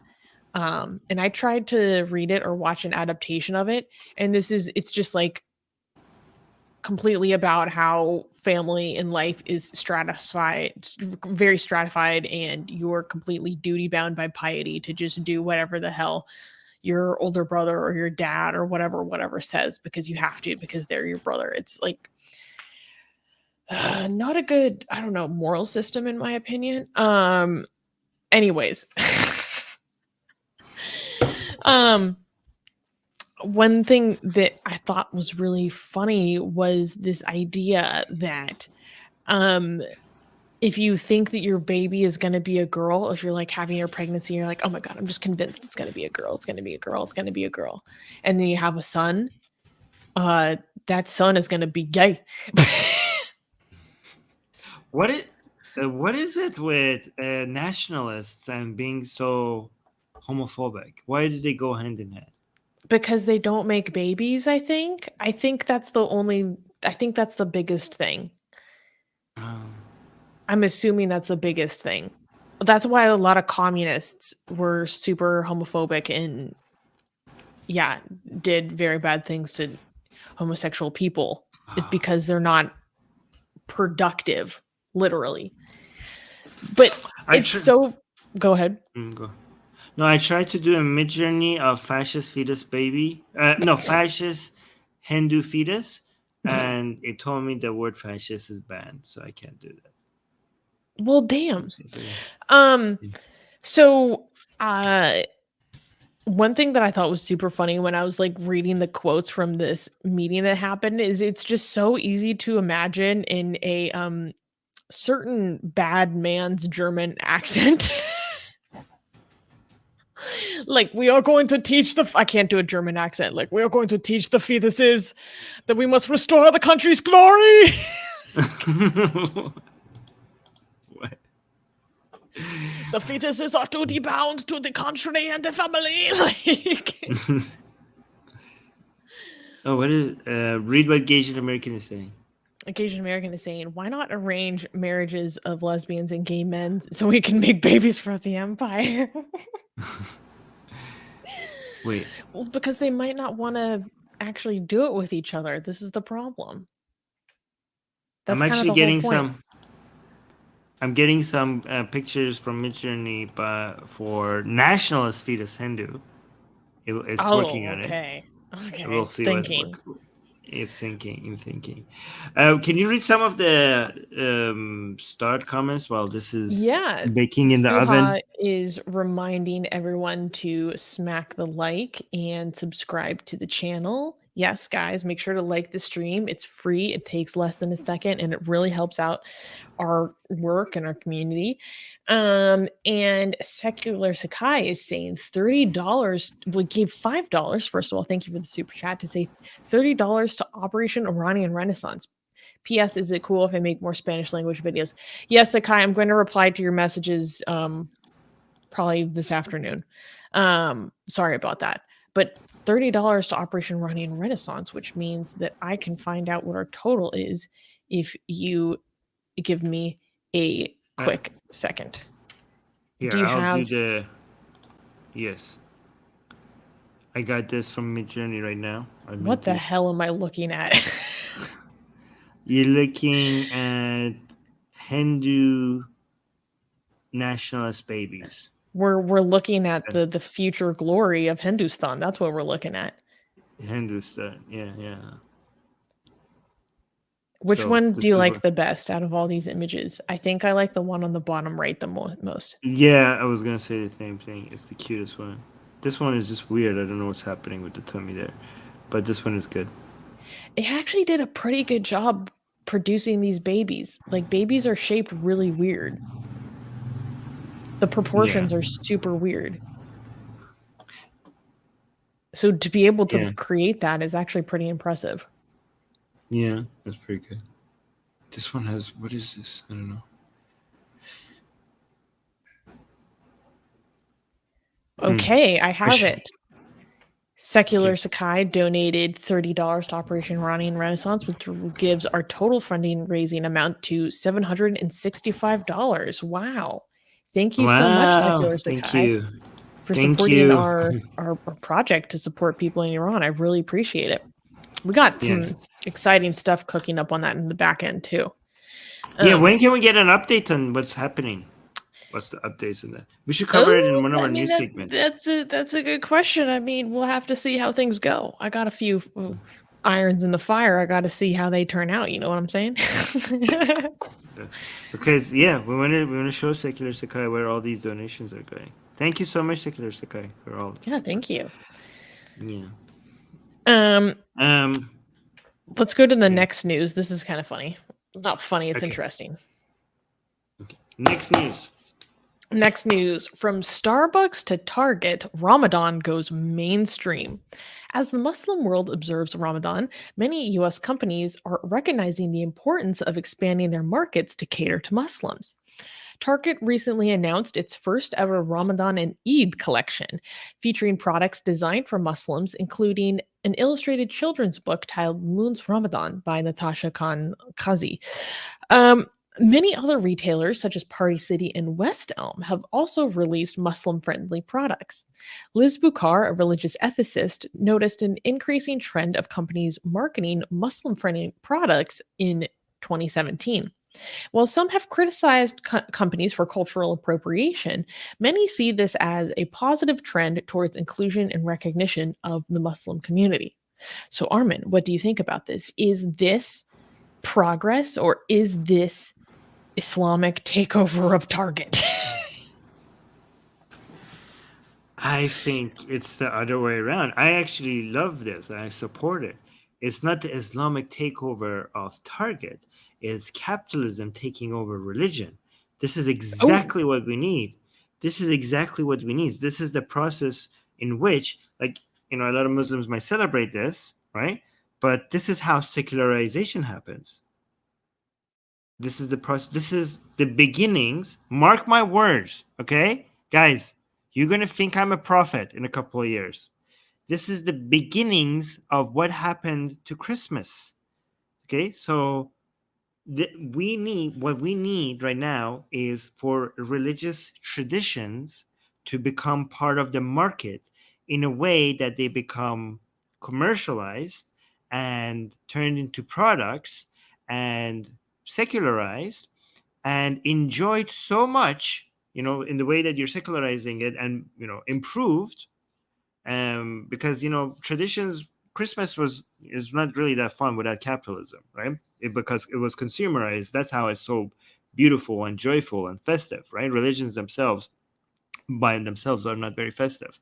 But what happens is that eventually this becomes so festive that you could enjoy it and take part in it. You will see that non-Muslims will take part in it, right? Because there will be a lot of things added to it. A lot of things would be cute about it. A lot of things people would want to, in the spirit of inclusion and tolerance and accepting non-Muslims. And there will be an internal fight between Muslims. They will see non-hijabi women taking part with Islamic activities, and some Muslims go like, what the hell? She's like praying in a mosque and she's not even wearing the hijab. And some other Muslims who are more liberalized, they were like, oh no, this is great, look, they're enjoying our culture. So there will be some internal fights and stuff like that. And but eventually it will become so normalized that it would slowly get disassociated from its religious meanings, and it would just become something to enjoy and something festive and some sort of a holiday and some sort of entertainment. And that benefits. So guys, you have to categorize these things, right? There's a reform process and there's a secularization process, and you can't confuse these things together. They can't be any more different. They're actually the polar opposite of each other, right? So just for people to get this, remember this: reform is bad, secularization is good. Reform is the process of trying to change the exterior of a religion just so that you could keep the main belief system, right? Because modernization has happened and the way that the religion looks does not match the modern values anymore. So you have to change the exterior so that the religion survives itself. The belief within the Quran and the foundation, the fundamentals of the religion survives, right? But secularization is the exact opposite of that. The secularization is that you keep the exterior, you keep the rituals, right? But the core goes away. The belief goes away. For example, if you look at Christmas, the rituals, the culture, all the exterior is still there, but people who practice it do not necessarily believe in Christianity. And even if they do, it's not really necessary for you to be part of Christmas. Christmas is not about Christianity that much anymore, right? And you can see that in Judaism a lot too. You see that in Judaism a lot. You have many atheists in Judaism that practice all the cultural heritage and everything that they don't believe in. In Christianity, you see that as well. You don't see that yet in Islam.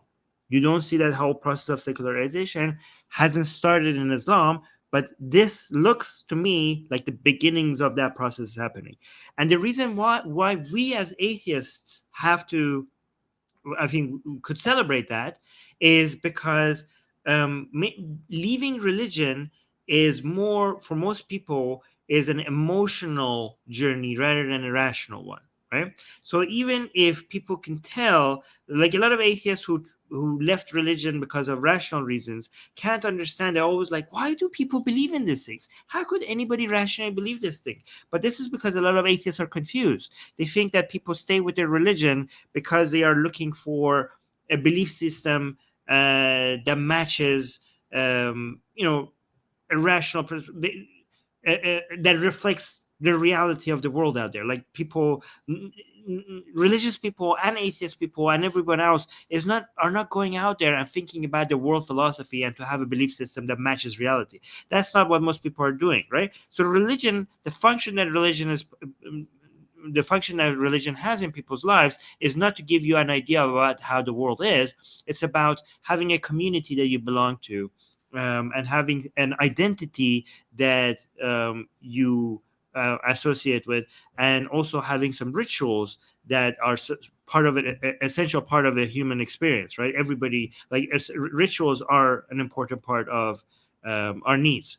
So these are the real reasons why people have religion, right? So what we, as atheists, if you want people to get rid of the belief, if you could keep the rituals for them, if you could provide avenues where they get to keep the community and keep the identity and keep the rituals without the belief, then the process of getting rid of that belief becomes easier, because they do not have to sacrifice all those rituals and the community and the identity to get rid of the belief, right? So see, like, for example, in the Jewish community, you see a lot more secularists and a lot more atheists, right? Because you can still do all the Jewish festivals and rituals that is associated with religion, even though you're an atheist. People don't see a Because contradiction in they think of it as associated with heritage, yeah, not religious exactly. belief.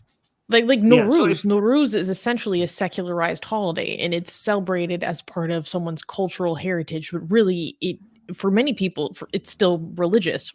But for millions of people, it isn't. What I love Yeah. about this is I'm actually in full support of this, because I think that, I don't know, there are probably some people who are like, oh my God, America is being Islamized. That's dumb. That's dumb as hell. No, not at all. I think it is a sign of a superior culture when many different types of celebrations can occur openly and are celebrated and are integrated into the public life and consciousness. So I'm in full support. I think, Armin, if you scroll down a little bit. One second. So Taz is not listening, not paying attention to what I'm saying. No, they're not. Taz is saying, no, secular Jews don't celebrate our festival, like Yom Kippur and festivals. And he's saying, no, not all of us. Well, you're not paying attention. I didn't say all of you. There are many atheists and secular Jews that do celebrate these festives. I didn't say all of you. Many doesn't mean all, but there's many of them. So there is that possibility. That is a thing that you could do. I didn't generalize it to all atheists and secular Jews, but that is something that you could do. That is something that is allowed. And in fact, when I was in Israel, many atheists and secular Jews told me that they were told that you can be an atheist, just make sure you keep practicing your culture, like come and do the prayers, come to the festivals, come to the ritual, do all of these things. We don't care that you don't believe in a God. They're encouraged to continue to take part. So that is an option. That door is not closed to them just because they have lost their belief. So that's the fact that option is there. I think it makes the process a lot easier. But yeah, go on. Scroll down. Oh yeah. Wait, did we have a picture of it? Keep going. That's what it looks like on Target. Damn. Okay, you can't see it well, but this is like one of the children's books that's now in Target to show, I don't know, their as part of their Ramadan collection, and it's called The Moon's Ramadan, and it's a little children's book about the moon going around the world and watching the different Ramadan celebrations on Eid in all the different places around the world and like different cultural traditions to celebrate Eid. So I think that's adorable. And then it also That is made me adorable. think that because if you want to properly secularize a holiday, you need something really cute for kids, right? And the way like Easter bunnies, Santa, elves, reindeer, But I'm like, I don't feel like there's a lot of stuff that you could latch onto for Eid to make it cute for kids. But the moon is perfect. We need to have like a little cutesy moon for the kids. I think that could be a potential thing. A little kind of something Moon that is you perfect. characterify, The, or the maybe moon. yeah, or maybe like lanterns. Like maybe little No, the lanterns could have moon. cute. No, lanterns is like Orientalist view of. I think the moon is so centralized within the Islamic calendar and the Islamic culture and everything. I think it's such a perfect thing to highlight. As this is a great idea, and because like the Islamic calendar is a lunar calendar rather than a solar one, right? So I think that's fantastic. I mean, they call but also look at the picture, right? Look at the author, right? It's not. This is the future of Islam. Okay, she's not wearing the hijab. She has a product that is Islamic centric, and she's not wearing the hijab. She has some of her chest showing. This is so secular. This is like, you know why I love this? Because somebody like Daniel Hairaju would look at this and they would be like, danger, danger, danger, guys. This is Islam is in danger. What the hell is happening, right? This is, guys, if people were watching this thinking like, oh no, we're atheists, we should hate this, you're wrong, okay? Just remember that religious Muslim conservatives would look this and they would fear this, what you're looking at, more than they fear atheists, more than they fear Jews, more than they fear they fear this more than the devil himself, more than the Antichrist, okay, more than Dajjal himself, okay. Dajjal and Shaitan combined. This would be they consider this as they see this as a corruption from within, right? So you should love this because they hate this. Okay? And when Muslim conservatives look at this and they're like, danger, danger, danger. Okay, they are right. They are right. There's no better way of secularizing Islam than what you're looking at right now on the screen. So I celebrate this. This is fantastic. Thank you so much. Yeah, and it's cute. It's adorable. It's adorable. It really is. Also, this gets conservatives out from both ends. True. This will get right, because the Muslim conservatives will hate this, and the far right anti-Muslim bigots will be like, why are people liking Muslim things? Okay, because the far right Muslim anti-Muslim bigots, they want people, when you think Islam, to think, oh, child marriage, terrorism, abusive to women, right? Like that's what the image want to come to your mind. So if you think Islam, the Taliban, ISIS, Al Qaeda, right? If we're going to a world where we think Islam and we're looking at cute little pictures of a moon and children and like colorful stuff and a happy lady smiling like that, right? If that's what comes to people's mind, they're like, that's a world where they're not going to be, the bigots are not going to be relevant as well, because people are going to have a very positive image when they think of Islam, right? So both sides are going to hate this. So we'll see. It's funny. Yeah, this is very interesting. Hmm. So I love this comment. Secular Sakai is saying commercial bastardization of religious traditions. Yay! Exactly. And Darko is saying this is actual progress. Just imagine this happening in the early 2000s. Yeah, see, like this is what I'm talking about. Should I go buy something from the Target Ramadan collection to help boost their numbers to show? No, should I engage in this myself? And bring it and show it to us on the show. Like, show us. And you know what? People, atheists celebrating this is something else. Like Quran burning atheists celebrating this would be would be Should even we more have an offensive. Eid celebration together? That'd be pretty funny. Yeah, let's do that. Let's do that.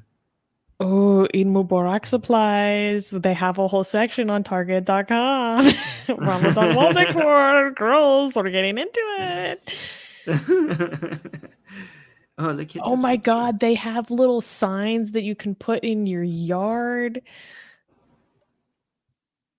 Oh, this is See, like, oh my goodness. you know why I like this? Because now Muslim children get to have an actual childhood. Right? Instead of all the horrible, joyless Islamic things that we grew up with. Okay, Now they not all of actually you, get to have... most of them are not raised Shia, to be fair, where everything is about crying. Oh, that was a good one. That was a good one. That was a good one. I feel like I had to defend the community for a second. I'm like, not all of us were miserable Ouch. Shias. Ouch. Ouch. Ouch. Ouch. Okay. Wait, I thought you were pro Shia. Now what happened? I mean, this is all it's all the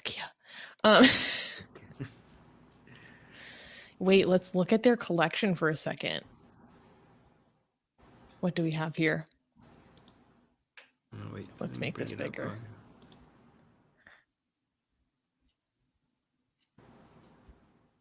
They have dates. They have more children's books. A lot of children's books. Oh, little cards. Light hangings. Okay. Little lanterns. Balloons. A lot of dates. Going full on Orientalist. Yeah. You're just owning it, I guess, huh? Yeah. Cute, cute, cute. Okay, see, this is what I knew that this was going to be a thing. I was like, I have a problem. I don't have a problem with it until I see children's books with little girls wearing the hijab, and then I have a problem. Yeah. And then I have a big problem. Give it time. Give it time. Give it time. Yeah. Yeah. Oh, there's a lot where little girls are wearing the hijab. Ooh, I hate this. Ooh, I hate this. Okay, yep. Okay. Okay, slowly. But I will we see, have like, two by the way. super chats. Oh, we do? Okay. All right, I will read this one. GJ saying, once more, my apologies for showing up late. Well, yeah, you should be. You should be ashamed, GJ. How dare you? Next time, make sure you're on time. I'm just kidding.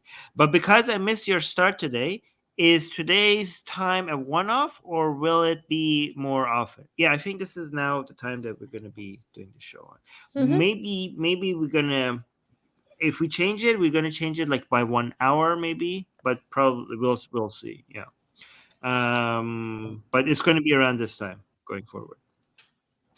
Thank you so much for GJ for the super chat.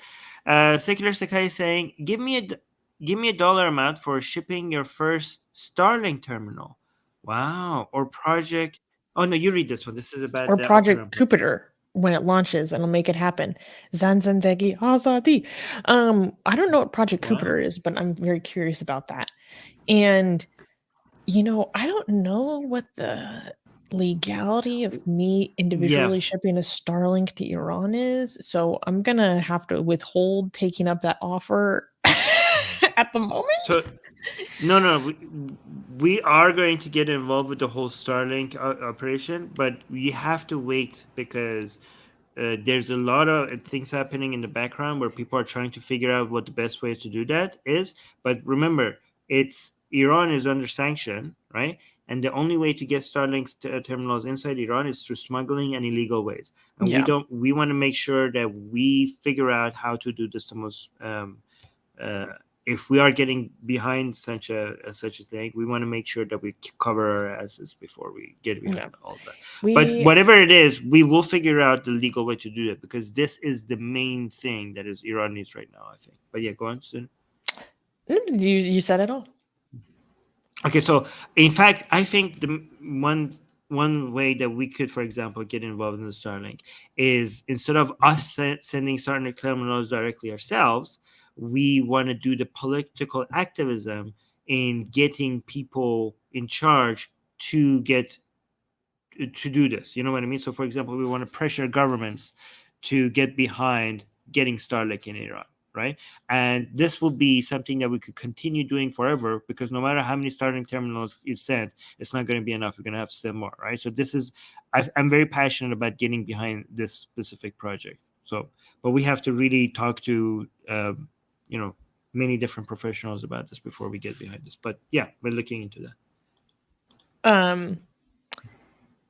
Oh man, there was a comment I wanted to highlight, but I just lost it. Illegal ops can't mean us. No, we don't do that.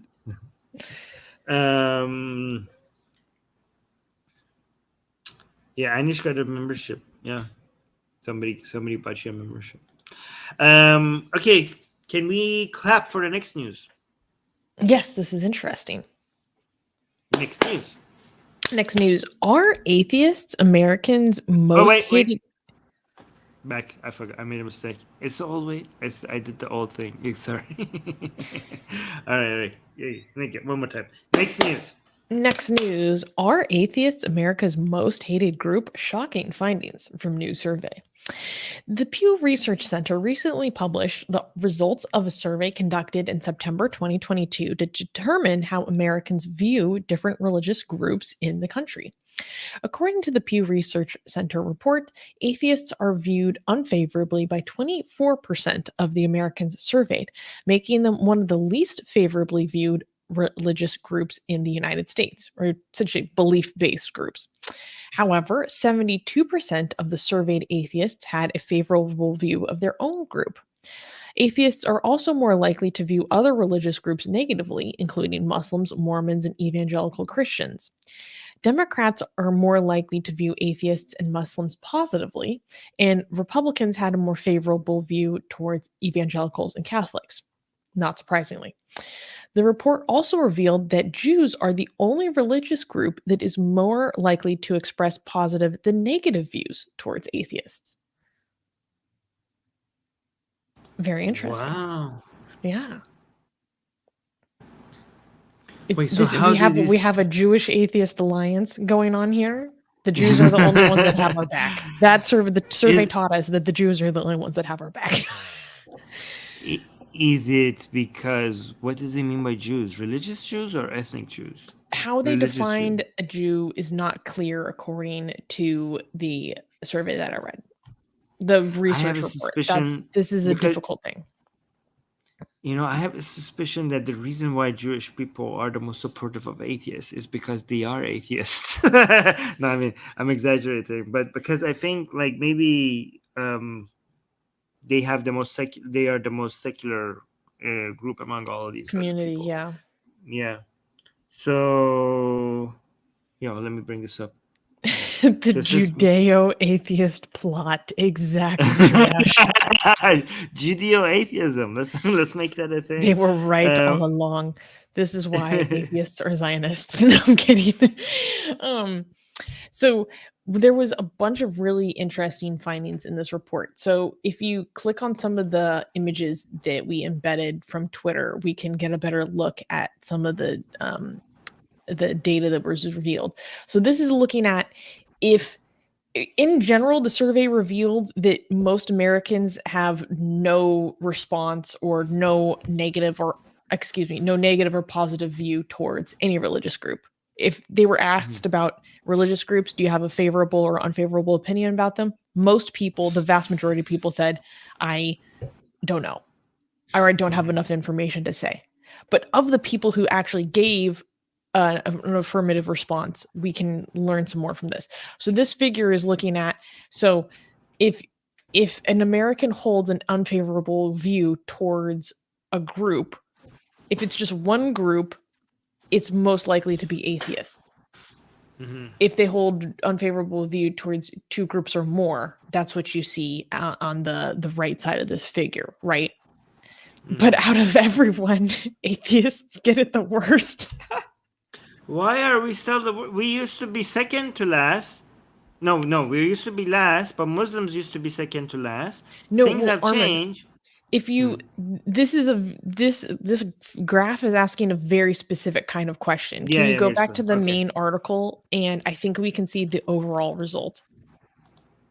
So keep on scrolling. This one? Yes, right here. This one? Yes. Oh wait, that's towards the actual article. Oh. Wait, So this one? in the show This one? notes, I can pull it up myself. I put it in the show notes. Yeah, this one.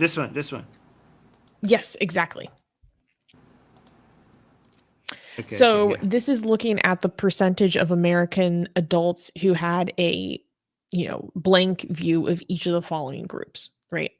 What's Mhm. important about this though is that does this include? Yeah. So what's interesting is that we sorry actually about that. Sorry about that. we Go on. are now it's actually Mormons that are at the bottom of the pile. What the hell? Yeah. Okay, we used to be at the bottom.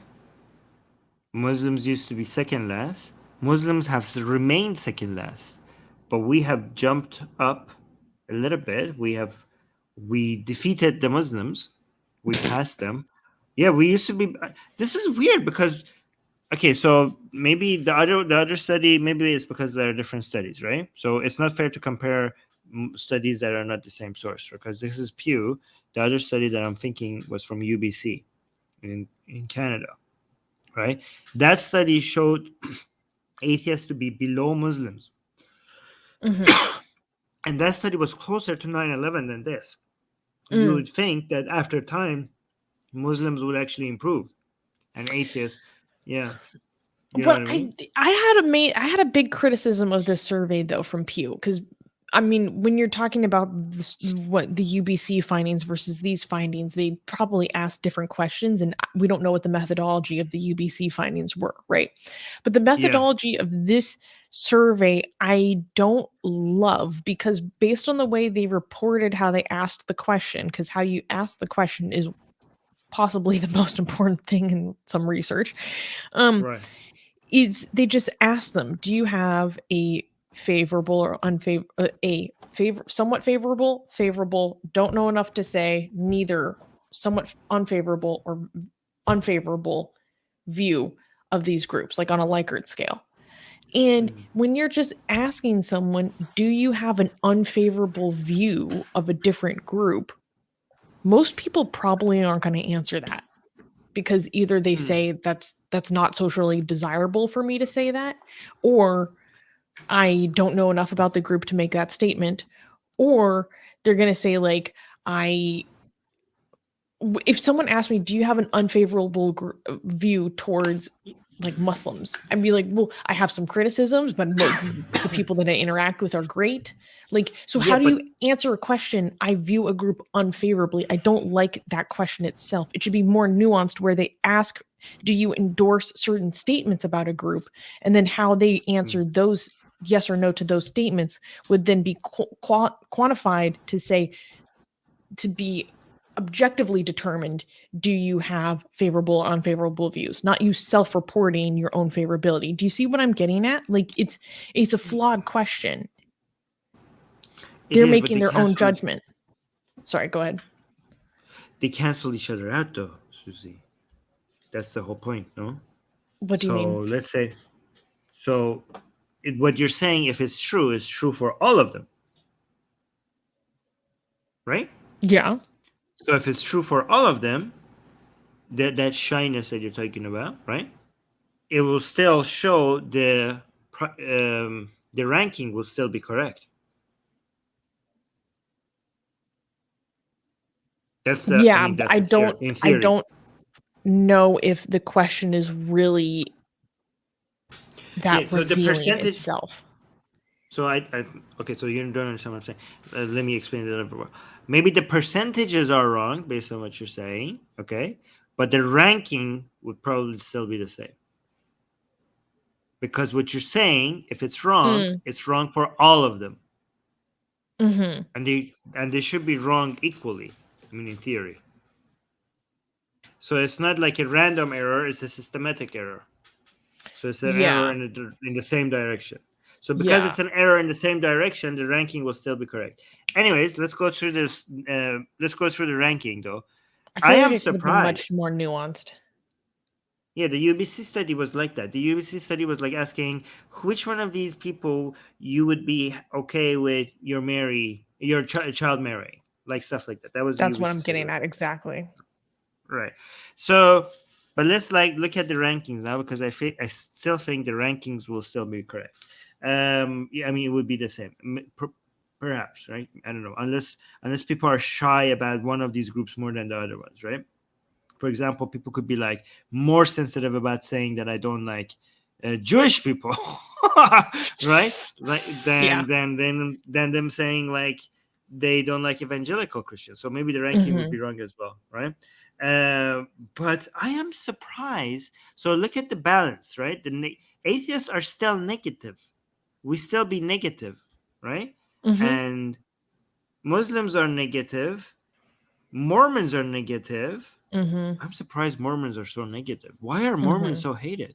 I mean, I'm not. There's another funny statistic about the Mormons that came out of this. But the most surprising thing about the study, you know what it is to me? It's not the fact that we're negative, atheists are negative, and our Muslims are negative. And I'm a little bit surprised that Mormons are so negative. But the most surprising thing to me is that evangelical Christians are positive.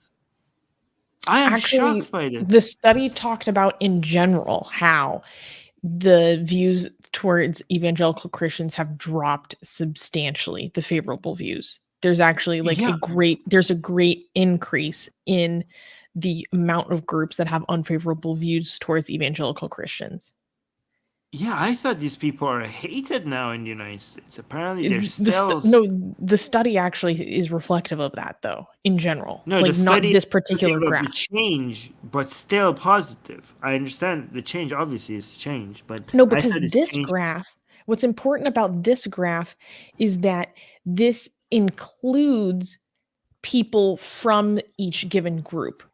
So they have a different graph where they adjust it, because if you survey someone and then you say they're likely to say that they have a favorable opinion of their own group, right? So if you adjust to take members of that group out of the rating of that group, you get a more nuanced answer. And they have a This one, you're talking a about scale for that. Is that it? Yeah. So look, Okay. if you separate the mainline Protestants from the evangelicals, suddenly the balance of opinion drops. Oh yeah, minus this is 14 more in points. line. Oh, okay, so now this is what I'm talking about. This is the minus 14 that I was like, this is what I imagined, right? So if you only focus on evangelical Christians, if you take out the Protestants out, now they are more hated than the Mormons. This is more in line with what I was expecting. Okay, now it makes sense. Well, and no, it's not only you take the mainline Protestants out, but you also take out members of that group itself. Oh, So this is among all respondents except the self-reported born-again Protestants. yeah. Okay. And suddenly you get a better picture of how other people view the group. But I'm going to show something kind of funny. 1 second. Oops. Because they also they asked the question of, if you know a member of that group, how do you feel towards that group? Right. And boom, boom, boom, boom. So if you look at how people answer, so over on this side on the left, it says, yes, I do know someone from that group, and then how they answer, right? And in general, you see that if someone knows a member of that group, they're more likely to be favorable towards that group. That's normal. This is like basic cognitive psychology. This is very normal. And then over here, you see on the right side, if you don't know someone from that group, how do they answer? And they're more likely to say an unfavorable answer, right? But what's so, except for two things. If the atheist, no. if someone says that they don't know an atheist, they're more likely to give unfavorable, right? If they say that they do know an atheist, and there's a record number of people that say that they do know an atheist now. Oh no, I see it. We actually improve. But what's funny, maybe I shouldn't say funny, is that if you know an evangelical Christian, you're more likely to view them unfavorably, and same thing with Mormons. You're because look Oh at no. for evangelical Christian, you are you are more likely to write them favorably, right? Because the 20 someone who doesn't know an evangelical Christian will say about 9% chance they'll give them favorable. If they know them, it's to 24. But the unfavorable jumps to 35 from 29. And with Mormons, again, larger favorability if you know one, but also an increase in unfavorability if you know one. Just look at the just look at the nets, right? Just look at the nets. Okay, so -12, the same. So say evangelical still there's some improvement still, -19 to -11 if you meet somebody. Atheists, look at us. We make such an improvement. -24 to -2. Guys, if you meet us, if you get to know atheists, your views on them change dramatically. That means, guys, the difference between these two graphs to me is a measurement of how nice the people in the community are. So you can see, yeah, this is basically a measureness of niceness. So how much your views change when you actually meet a member of this community. So for atheists to drop the negativity from -24 to -2, that must mean we are very, very nice for us to have such a major impression on people once they meet us, right? Oh wow! Actually, the Jews have beaten us, haven't they? I mean, but this is what they do on every single graph. They're like the only group that received a net positive in like every graph that Pew presented. It's the same. No. Jews are the same. Jews are as nice as us. Look at us, okay? Because we go from look at what I'm saying. Exactly. Jews are exactly as nice as atheists, right? Because we have a +22 improvement once you meet us. And the Jews have exactly a +22 improvement when you meet them. So we are as nice as Jewish people are. And look, Mormons must be dicks because they have 0 improvement. When people hate Mormons, they're like -12, and you meet them and like, just what I was expecting. Like no improvement. It goes. Where'd it go? Oops, sorry. Oh, they took it away. Yeah. Go back. Oh, it's okay. Oh, so my God. Is that the only group that had? It was Mormons were the only group that had no improvements. I think. Yeah. Okay.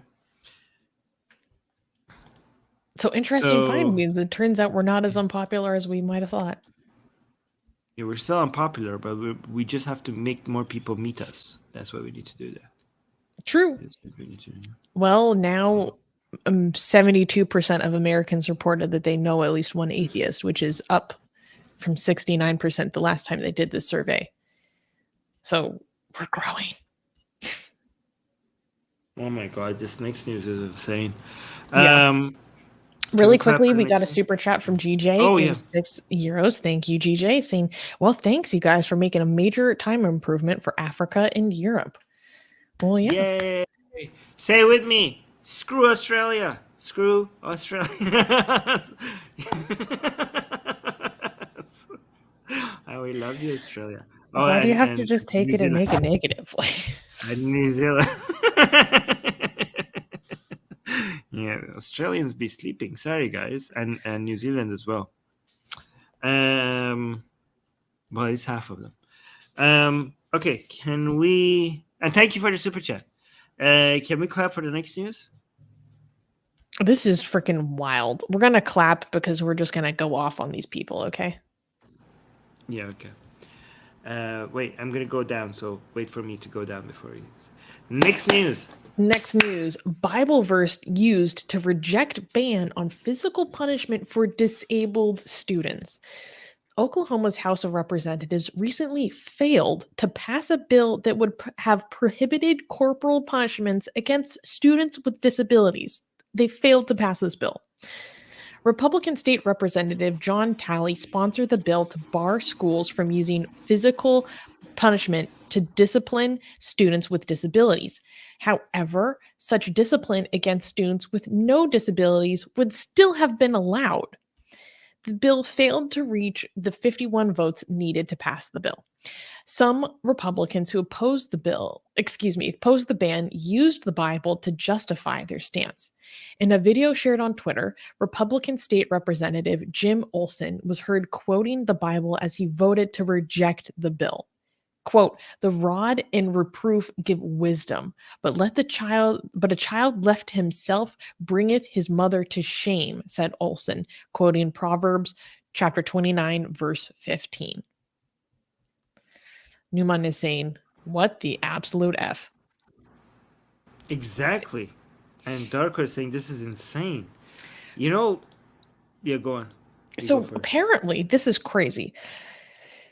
Physical punishment is still allowed in somewhere between 19 to 23 states in the United States.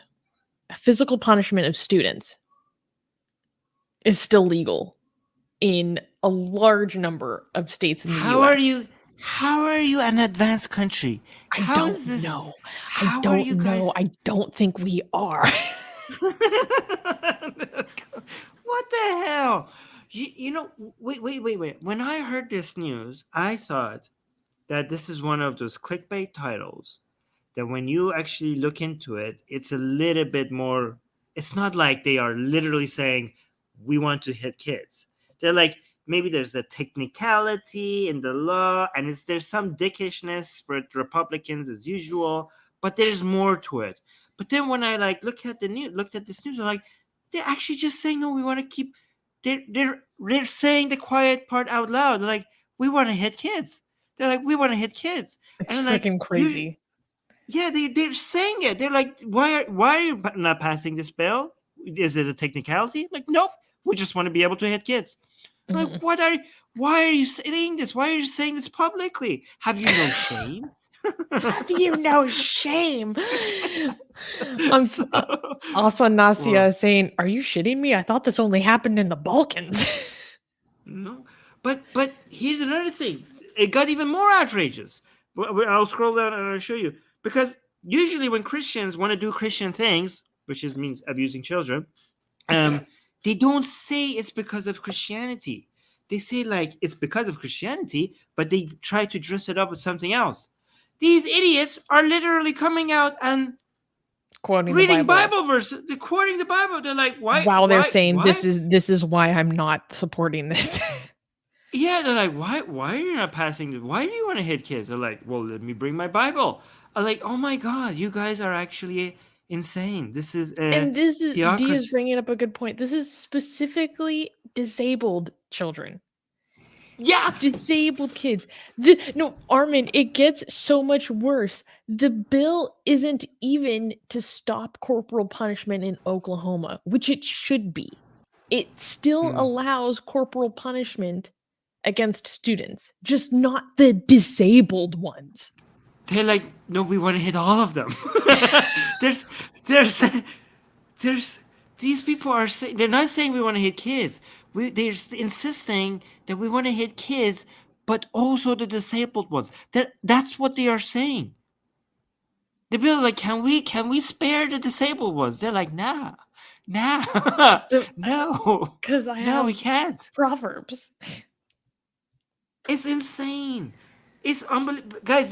This is not a great thing. This is not I couldn't believe it. I was like, there must be more to this story. There isn't more to this story. This is it. This is actually it. It's so freaking embarrassing. Let's watch the video of this guy. Which one? The first one or second one? Yeah, first one. The first one. Oh my God. We don't have audio. Okay, yeah. Let me actually make it bigger. That's what she said. Here, let me just read just one. Here, let me go to the beginning. Let me full scriptures screen could be here. read.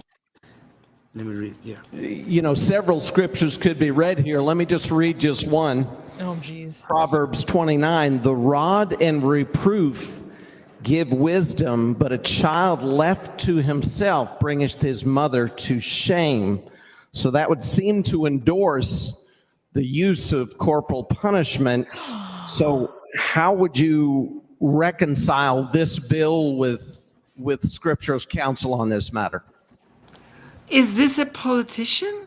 Yes. Is this He's a state representative saying, how do you reconcile this law with the Bible? What authority does it have here? Sir, this is the United States. What are you talking about? Why are you reading the scripture? Why are you reading the scripture, sir? You are a representative. You're a politician. This is a secular country. I am so sorry, India. I used to, when they read, when I was making fun of India when they read scripture in their in their parliament court. or whatever in The the Supreme court. I was like, what a stupid country.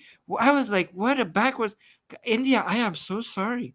I am so sorry. I was like, what a clown show India's politics are. This is the United States. We quote scripture in government office all the time here. All the time here. You didn't know this? No, I did know this, but I didn't know that they would say like, I didn't, but I have seen people read scripture in government buildings, okay? What I haven't seen is a politician coming saying that this law, how do you pass this law when we have this in scripture? Like tying the passing of laws with scripture. Like he literally said, how do I reconcile? How do you reconcile that word? Sir, oh my God. Like this guy just shat on the wall that separates church and state. Like he listen to this part. The whole reconcile part is the most insane part. Like, do you not? How is this a politician? Reconcile with scripture? Are you insane? Is this the United States? What the hell is happening? Listen to this. So how would you reconcile this bill with scripture's counsel? How do you reconcile this bill with scripture? Can somebody shoot me? Susie, can you just shoot me? This is supposed to be the shining hill. This is supposed to be the representative country for secularism for the world. Yeah, this is what, in Iran, when people say like, we one day want to be a secular country, they look at like, oh, we're like, we want to be like these great countries like the United States. This is why you're ruining the world. You're ruining oh my God, this is supposed to be a go-to model. Look at what horrible. This is why France is now the go-to model for everybody in Iran. This is insane. It's so embarrassing. But can we listen to the rest? Yeah. As long as matter. Look how he's like he's saying such a good point. Like, how do you reconcile this? Like, why does he? I'm waiting for your response. I'm waiting for your response as if like it's so entitled. What he thought he ate. He thought he ate. God, somebody, the person that this question is being asked to, like, look at that face. He should have just got off from behind the desk he's sitting in and just come and just slap that face. That's the only response you need. You just need to slap that face. Armin, there's nothing else you can. We don't let parliament members, our state representatives, figuratively in Minecraft. We're not like some of these other. Actually, there are some amazing videos of countries where the parliament, they do just start beating each other up. I'm like, honestly, maybe we should. South Korea. Or there's some amazing videos of the Ugandan parliament freaking throwing chairs. I was like, this is WWE. I love this. No, even first world countries like South Korea. Oh my God, we just got a major super chat. We will get to that right away. But let me just watch the rest of this video. I would say that this is limited to special needs children's. Oh my God! The argument. That's the argument. Wait, the response is not, sir, why are you quoting scripture at me? We only want to stop hitting the kids that don't understand why they're getting hit. The bar is so low, it's in hell. Why is he actually taking a question seriously? It's like he's saying like, sir, it's going to be limited, as if the Bible verse point was a good point. The guy is responding as if like, sir, you have a point. This is in scripture. However, this is a limited law. Why? Oh my God, the response is even making me more angry. I'm going to allow you to have one more question, and then you have to get back in the queue, please. Thank you, Mr. Speaker, for your tolerance. On what basis would we automatically assume? Now, I'm sure there are some cases where capacity is so limited they may not understand the rules and expectations, but on what basis would we automatically conclude that a special needs child should not get corporal punishment? This guy's Translation. evil. This guy's On what basis should we decide to not hit a kid? To not this hit guy's that kid? evil. This guy's evil. Oh yeah, exactly. Because in this bill, it says that these are students that are classified as IDEA special needs students. Oh my God, I This can't is believe so this embarrassing. This is so embarrassing. is unbelievable. This is insane. This is religion. This is your minor religion, people. Anyways, we got a major super chat, so thank you so much, Mike. Jesus Christ! Wow. Oh my Thank you. God. Mike Dust gave us $100 super chat. Wow. Saying we be live. Shout out to Armin and Susanna. We need more people like you guys standing up for the truth Aw. and keep up the good work. Oh, thank you so much. And thank you for this amazing contribution that really, really does help our organization and our community so much. So Thank you. That's really appreciate it. Guys, we get major super chats on this channel, and our channels as big as ours shouldn't be getting this big super chats. This is insane. Like I watched some huge channels and they don't get support like this. So our community really is really supportive. Thank you so much for that. Yeah. Wow, that was nice. Okay. Oh, we have some exciting things coming up now, right? Is that yes? Okay, okay. It's that time. Okay. It's that time. The Is time that that we've all been waiting for. Are the videos that you sent me the order in which we're gonna watch the videos? Yes. They're the Okay, order in good. which they were sent to you. Okay, good. Let me have them one by one. All right. So, do you want to explain to people? You have to Armin, explain to I think people. you should explain because I actually haven't seen these. This will be my first No, real raw reaction. I haven't. No, I haven't. I was asked not to watch them as well. Okay. So no, but you have to tell people what the whole situation is about, like before we even watch the videos. I don't even know how to explain. So basically, Armin has I guess a cult in the fledgling stage, and they're known as the Armin agitators, and they have a community on Discord, and they are single-mindedly focused on having Armin interact with a man known as Bill Jensen, also known as Christianity Hotline Official, who does live streams and some live interactions and spreads the good word of Christ. And they want there to be a battle. And so this fledgling little community has attempted for Armin to have this battle with Bill Jensen. And there's been some obstacles before this battle can happen, and they've created some materials to help document this journey. Yeah, so basically, there's a cult that is forming around trying to get me to talk to somebody called Bill Jensen, right? And it's literally called a cult, like it's called, it calls itself the Armin agitators. So they have prepared a couple of videos for us to watch so that we could update you guys about what's happening, right? By the way, I did not make this cult. Like, don't accuse me of making a cult, okay? I was just put on top of this cult. They installed you. You didn't ask They for installed this. me. Yeah. This is just this was inspired by the people. This is a grassroots movement that has just collected around you. Yes. I like Newman going, guys, who are these people? Newman, aren't you one of them? Newman is our main prophet. Yeah, exactly. All right, let's watch this. I don't want to see Armin. Armin is disgusting. Stop!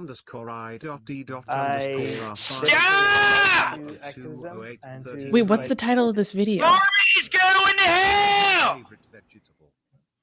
It's called the Armin Agitators Confront Bill. So this is when our cult members went to his stream trying to tell him that Bill needs to contact me. Okay. So Bill is like acts like very, very Christian. Mm-hmm, mm-hmm.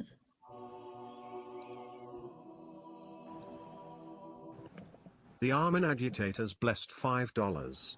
We bear witness that there is no God but Armin, and we are... Yeah, no. Armin is no God. You are following a guy who knows nothing about the religion at all. Armin is a sinner who's going to hell.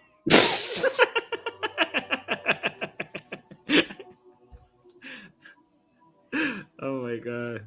The Armin agitators blessed $5. Stop! One infected Phil is afraid of Armin. I am not afraid of Armin, and I never will be. Navabi. No, I'm not. All Shut up!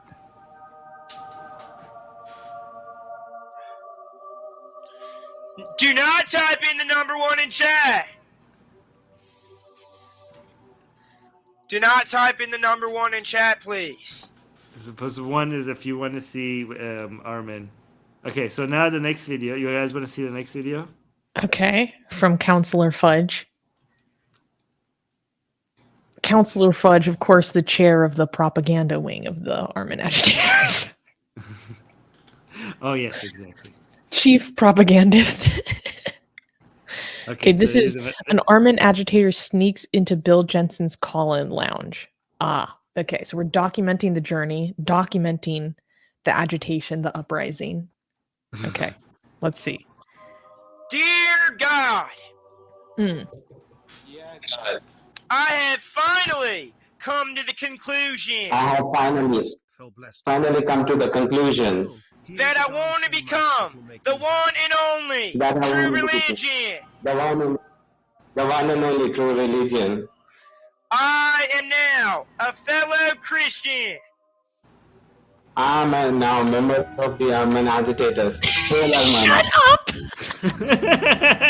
Did you just say Armin? Yeah. Get out! Get out! Get out!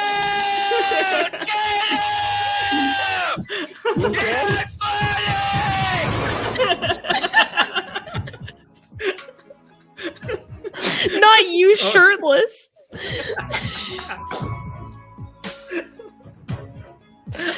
The fact that the Atheist Republic theme song starts playing drives me crazy.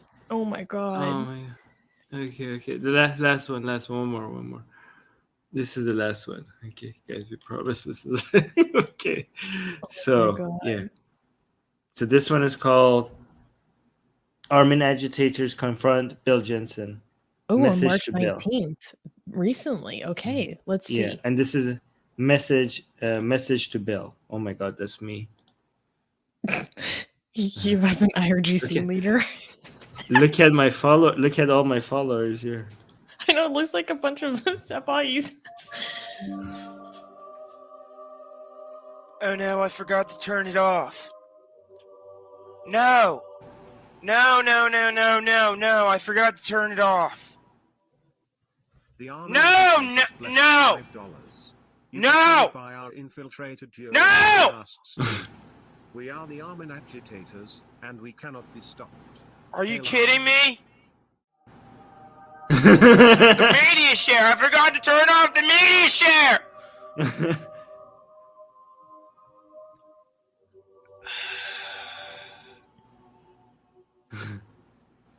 Get out of the hotline. I see your name on there right now. I see your name and I saw what you just said. How many of us there are at this point? We are the Armin agitators. The Armin sinners? That's what you are. You're an Armin sinner group. You're a little cult. You know, sinners. And you need to stop. Oh my God. Don't get me and test my buttons. Okay, my are starting to unleash. So please stop.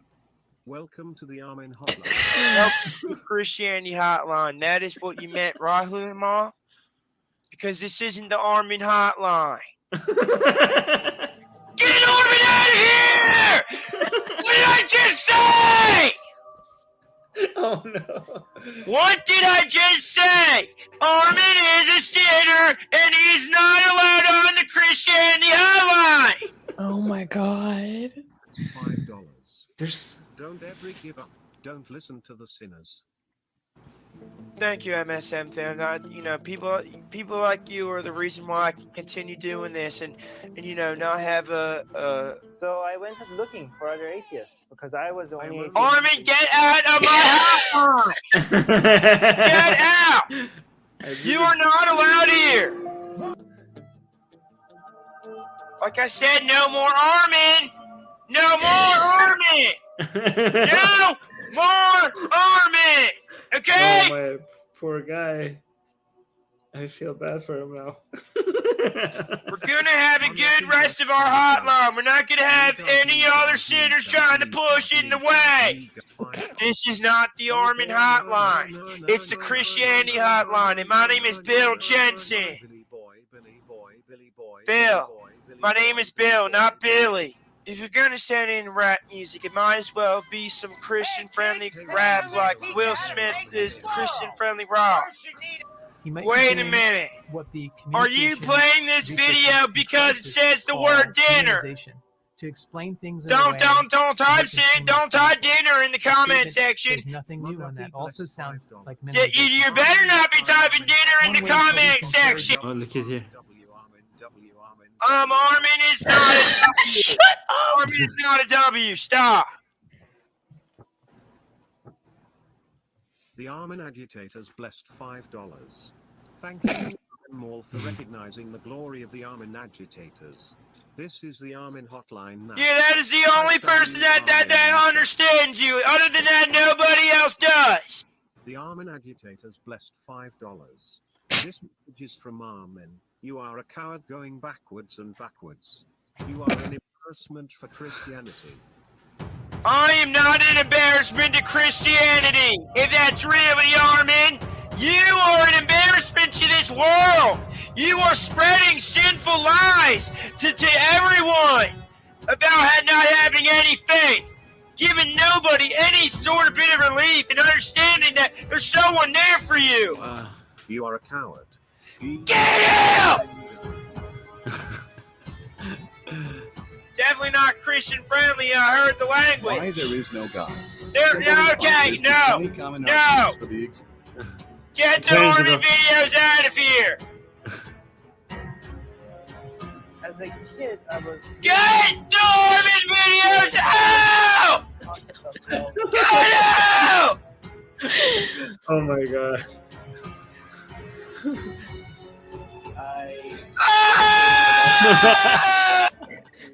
Oh my god.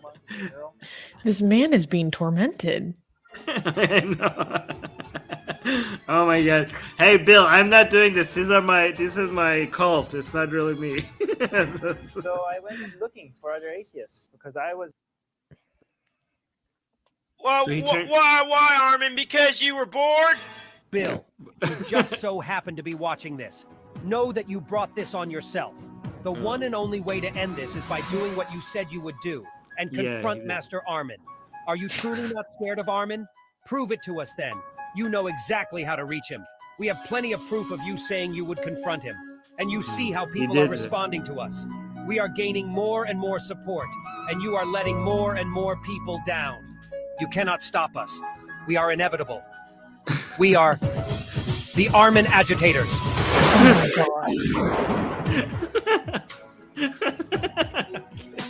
Oh my god.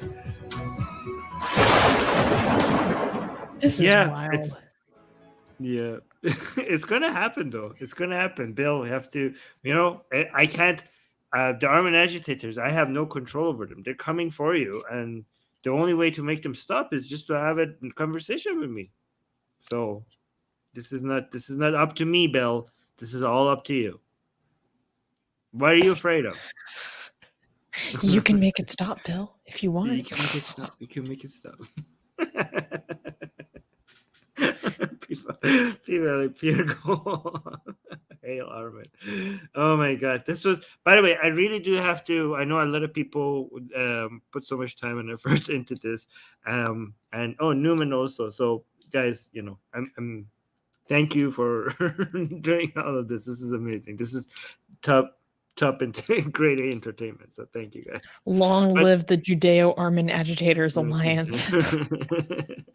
Our local practicing Jew is now officially announcing their alignment with the Armin agitators. But it is true though. He did promise. He did say that he will talk to me. So I don't know why he's not doing that. So we'll see. But once it happens, guys, we will cover it. We will cover it here. We will bring my discussion with Bill at some point. Because this is something that people have been working on for more than a year. Did you know that, Susie? It's been more than a year. People have been trying to get us talking together. So, wow, it will happen. Yeah.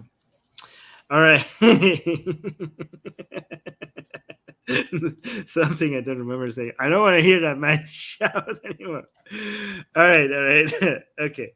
So, we should go to Atheist. Oh, by the way, thank you so much to Fudge as well for editing all these videos. They were funny.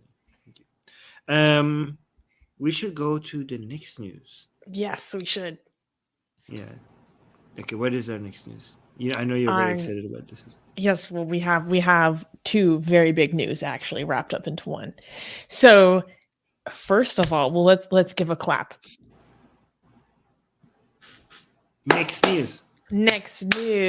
Okay, guys. First of all, on March 23rd, this past week, we had Atheist Day.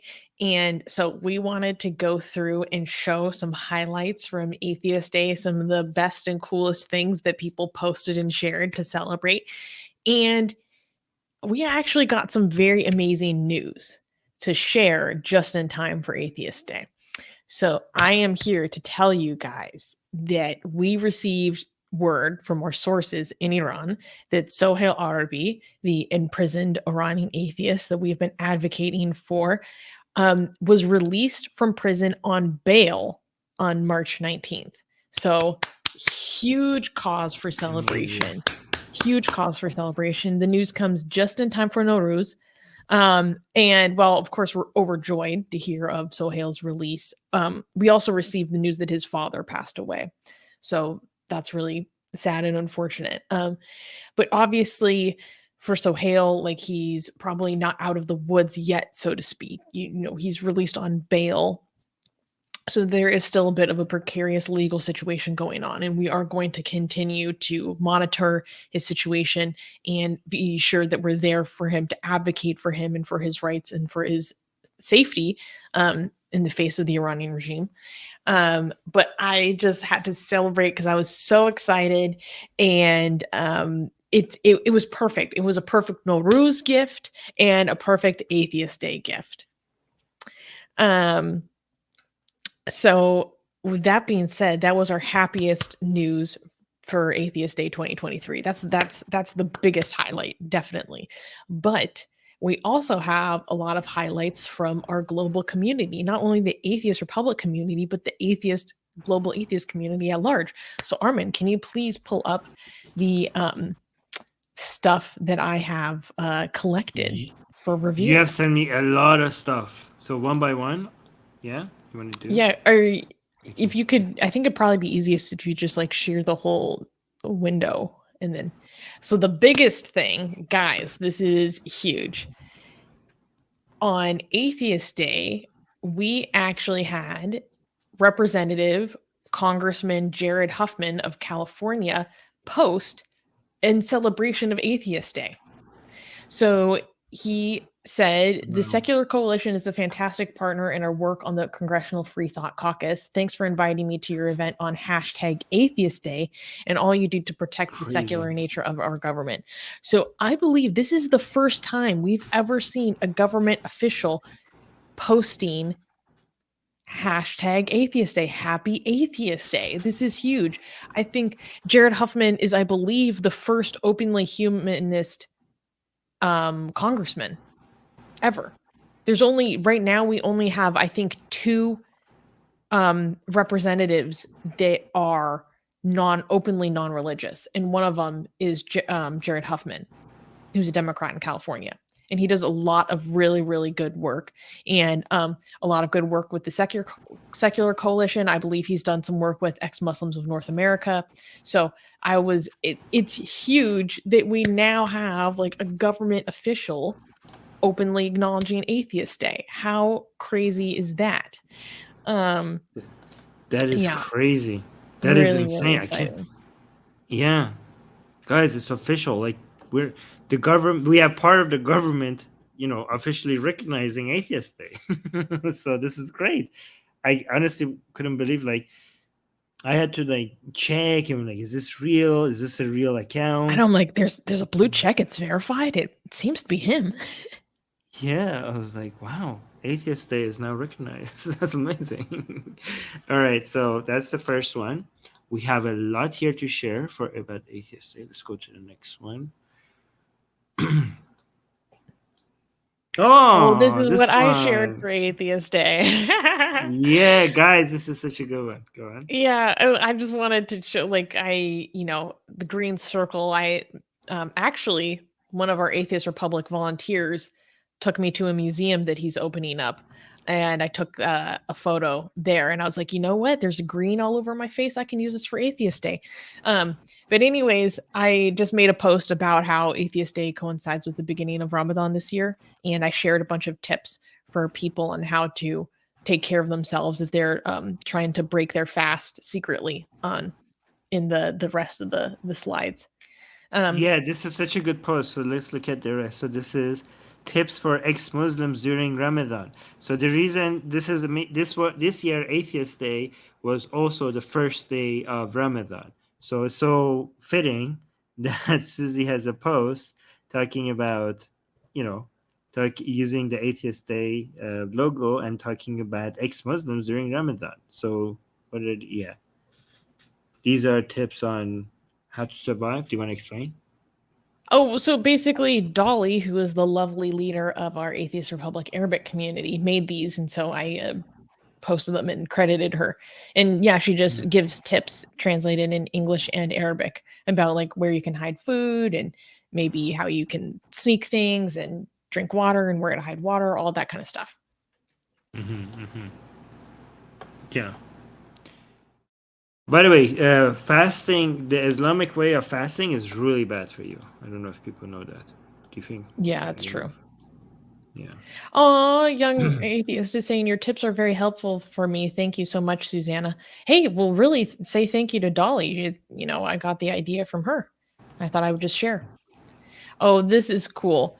So this is a German organization that we've worked with before, and they posted these photos for Atheist Day. Can you click through some of them? This is great. I want to do a photo shoot like this. Like we Armin, the two of us need photos like this. With the projected circles on the faces. It's so cool. And this is Adrian. We met Adrian in Cologne. Do you remember? Yes. Super nice. Yeah. I know these people. I met, Guys, if you're interested in German language atheist content, go follow Adrian Reason. Great guy. Do I follow this? Yeah, I'm following it. Good. Okay, next one. Oh, this one is good, yeah. Yes. Okay, Armin, can you explain this and why it's important? This is my friend Sam Rajabi, who is a major person when it comes to the Mahsa revolution that is happening right now in Iran. So he's a major figure. He's a major activist, and him coming out and celebrating Atheist Day means a lot to us because he's a big deal and has a big audience. So a lot of people get to see and get exposed to Atheist Day because he decided to celebrate it as well. Yeah. Yeah, I was really excited to see this. It made me so happy to see Sam. Yeah. This one, okay. These are, so the reason why I numbered them was because I want to know which. Do you remove the number? Yeah. Sorry. So the reason why I'm numbering them is because I want to. The list is big, so I don't know which part of the list I am. So let me keep that number. Oh, hold on.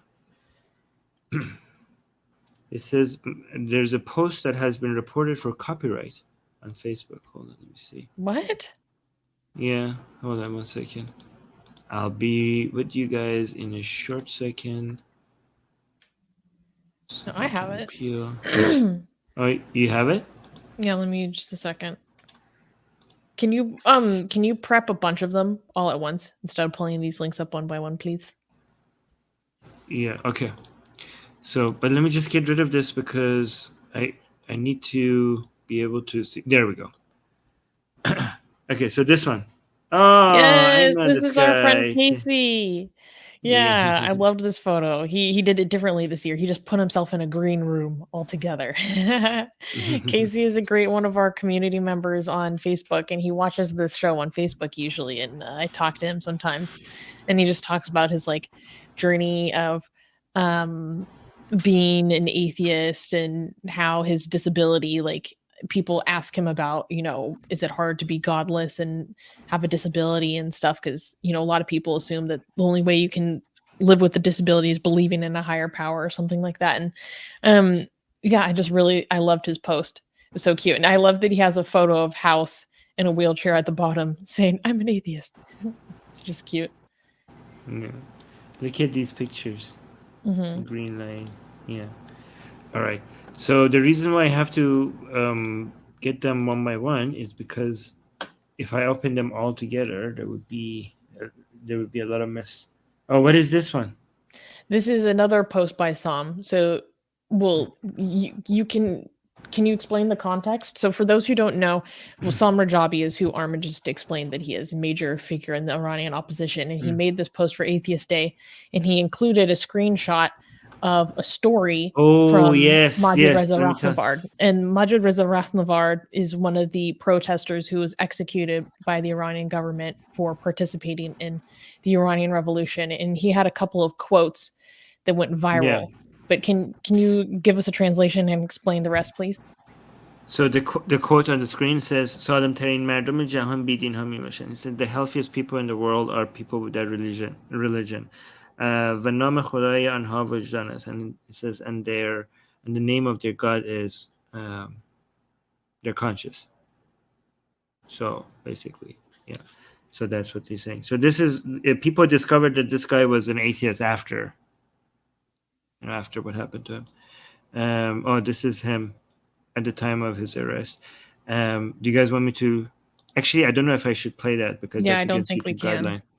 Yeah, that's against YouTube guidelines. Because that was literally right before they brought him for execution.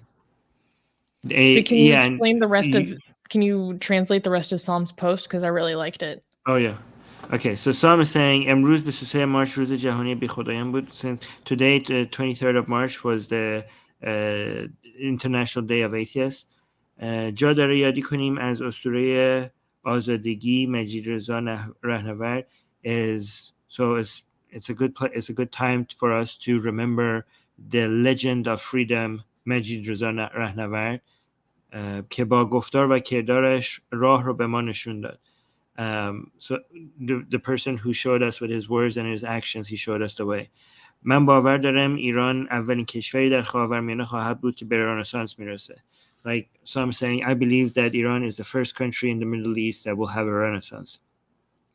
خردورزی و تفکر نقاد جایگزین ادیان و موهومات میشه. He's saying that critical thinking and rationalism will take the place of religions and superstitions. ناگفته نمونه ناگفته نمونه ما باورمند به آزادی ادیان هم هستیم. Like, but let it be said that we also believe in the freedom of religions. اما دین از هسته های قدرت باید به پایین کشیده شود. However, religion has to be taken down from the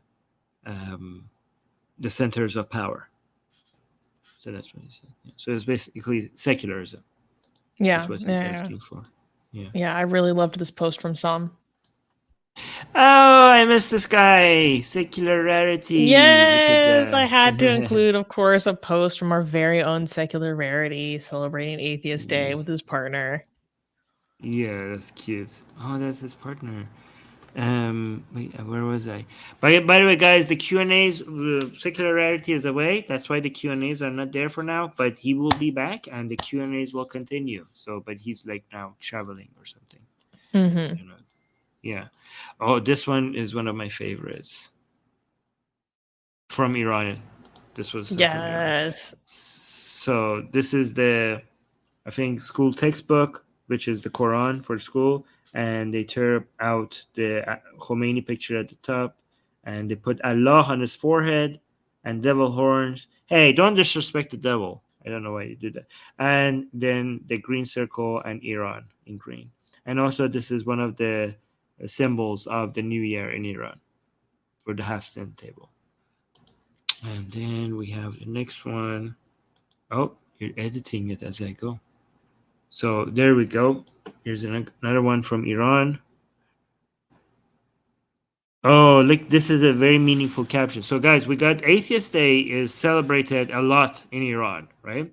So there's no community that celebrates Atheist Day more than the Persian community. Iranian community. Yeah.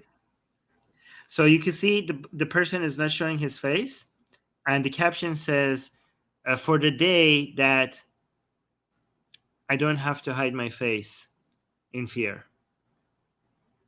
No? So I don't have to hide my identity out of fear, right? Because, yeah. So then there's this one. Did you include the ones I sent you? Oh, yes, you did. Yeah. So let me show. These are, oh my God, these are so Iranian. I don't know how to explain how Iranian this is. Okay, hold on, let me. We don't have audio. I don't know why Instagram doesn't let me. It's so stupid. How could I go to the beginnings so I could start with audio? Atheist Day. روز Atheist مبارک.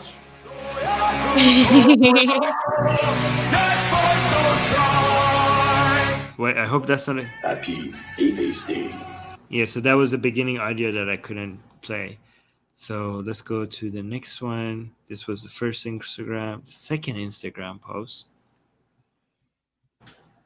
Oh, this one is one of my favorites. Yes. Okay. So this is further proof that, like I said, click through the slides on this, though. Further proof to my thesis that no one celebrates Atheist Day like the Iranian community.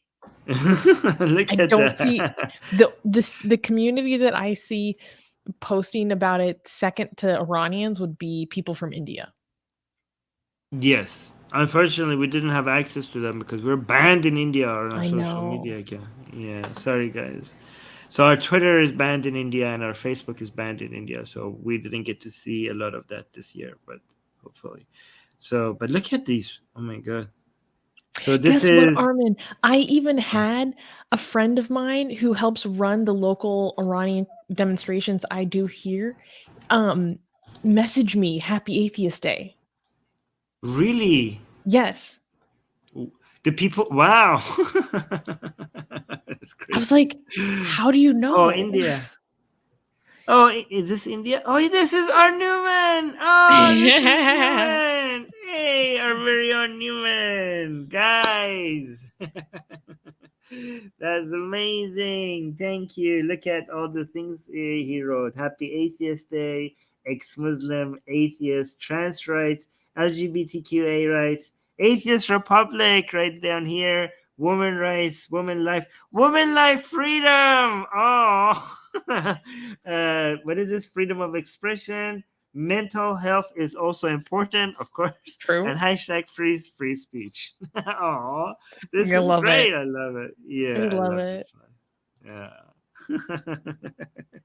Oh, thank you for this, Newman. That is amazing. Okay, let's go. Is this the last one? Or no, there's more. 3 more at the bottom. And this one, another one from India, right? Okay, so our Instagram is active in India. That's why we got the Indian ones from Instagram. And then another one from India. Yeah, you're right. It's the main countries, the main people are Persians and Indians who celebrate Atheist Day more than everyone. Yeah. This one. Yeah, hold on. This one was 5N. 2 more. No, Oh, this one I think is Turkish. No, wait. What language is this? I can't see. It looks small to me. Yeah, it's Turkish. It's Turkish? Okay. Oh yeah, good. I did see a lot of tweets from Turkey as well, but from Atheist I love Day. to see all the different languages, like people in, Arabic and Persian and Turkish. I saw a bunch in Spanish. So look, it says, "Godless is the greatest. It's my freedom. I congratulate the day of all atheist friends." Interesting. And here's one. Okay, this is Atheist Day. I think this is Dia del Ateo. What language is that? Spanish. It says just Happy Atheist Day. Spanish. Yes. Oh, we got Spanish too. Very global. It's a very global event. I like that. Yeah. So that was the last one, right? Yep. That was just some selections. There were many more. There were many, many more. I would say this year Atheist Day was very successful. Very successful. Yeah. I mean, we got government recognition. Or we got government official recognition, I should say. Guys, I have a mission for you guys. Before the next Atheist Day, next year, we need to make something happen. Okay? The right way, no spammy.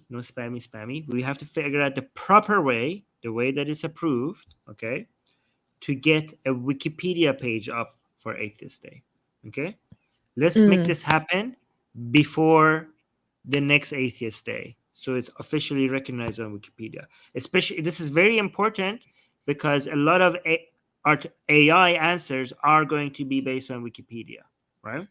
So to get this on Wikipedia is going to mean that a lot of people will get that answer regarding what Atheist Day is. Oh, we got a super chat. Yeah, let's read that at the end. Oh, okay. Read that at the end. But I thought it is the end. Oh, I thought you were in the middle of a sentence. No, I'm done. So, but like, that's your mission. So go make that happen. So this is the end. Let's do the super chat. Thank you so much, DJ, for the $22 super chat. DJ is saying, another topic question. This week I saw Season 1, Episode 8 of Secret Wars Uncovered about underreported ongoing ISIL Boko Haram wars in the Sahel. Mali and Libya, France and UK are fighting wrong like US did for 20 years in Afghanistan. I've been watching some content about the Sahel and Mali recently. Yeah, it's important. It's very complicated. Yeah. It's getting even more complicated. It used to be, what is France doing in Africa? Okay. And you were like, okay, France is doing this in Africa, France is doing that in Africa. So if you had a very France-centric perspective, which I know is offensive to a lot of people from Africa, okay, but you need an angle to be able to get started with the topic, right? But now it's even getting more complicated because Russia and China are all over Africa right now, right? So it's getting very messy, very complicated, and yeah. So, we got another super chat. Where it shows up, it will show up here. So DJ saying, I'm an English Wikipedian myself. I'll give it some thought. Oh, thank you. That was amazing. Thank you so much, DJ. Wow, that's amazing. We have Armin's Wikipedia page needs to be corrected too. That's something we need to work on. Wait, my Wikipedia page is perfect. What do you want to do? Don't. No, it's fine. When it talks about your interactions with Hindu nationalists, it's not accurate. Okay. But don't mess with that until you communicate with Susie what that's about. Okay. Yeah, we are done. Thank you, everybody. Thank you, everybody who celebrated Atheist Day, and thank you to the Armin agitators for amazing videos, and everybody who went on Bill's chat to make this event eventually happen. So thank you for that. Thank you to that as well, and thank you to everybody who did give us donations today, and especially GJ and Mike who gave us $100 super chat today. Oh, wow. So crazy, and GJ who gave us a whole bunch of different super chats. So thank you for that. And D is saying ISIS has been kidnapping and killing Syrians lately. Okay, and thank you to D, a special thanks to D for making sure that we keep up to date with Africa. Thank you so much. All right, guys, see you again next week. Until then, bye. Don't forget to like the stream. Like the stream, yes.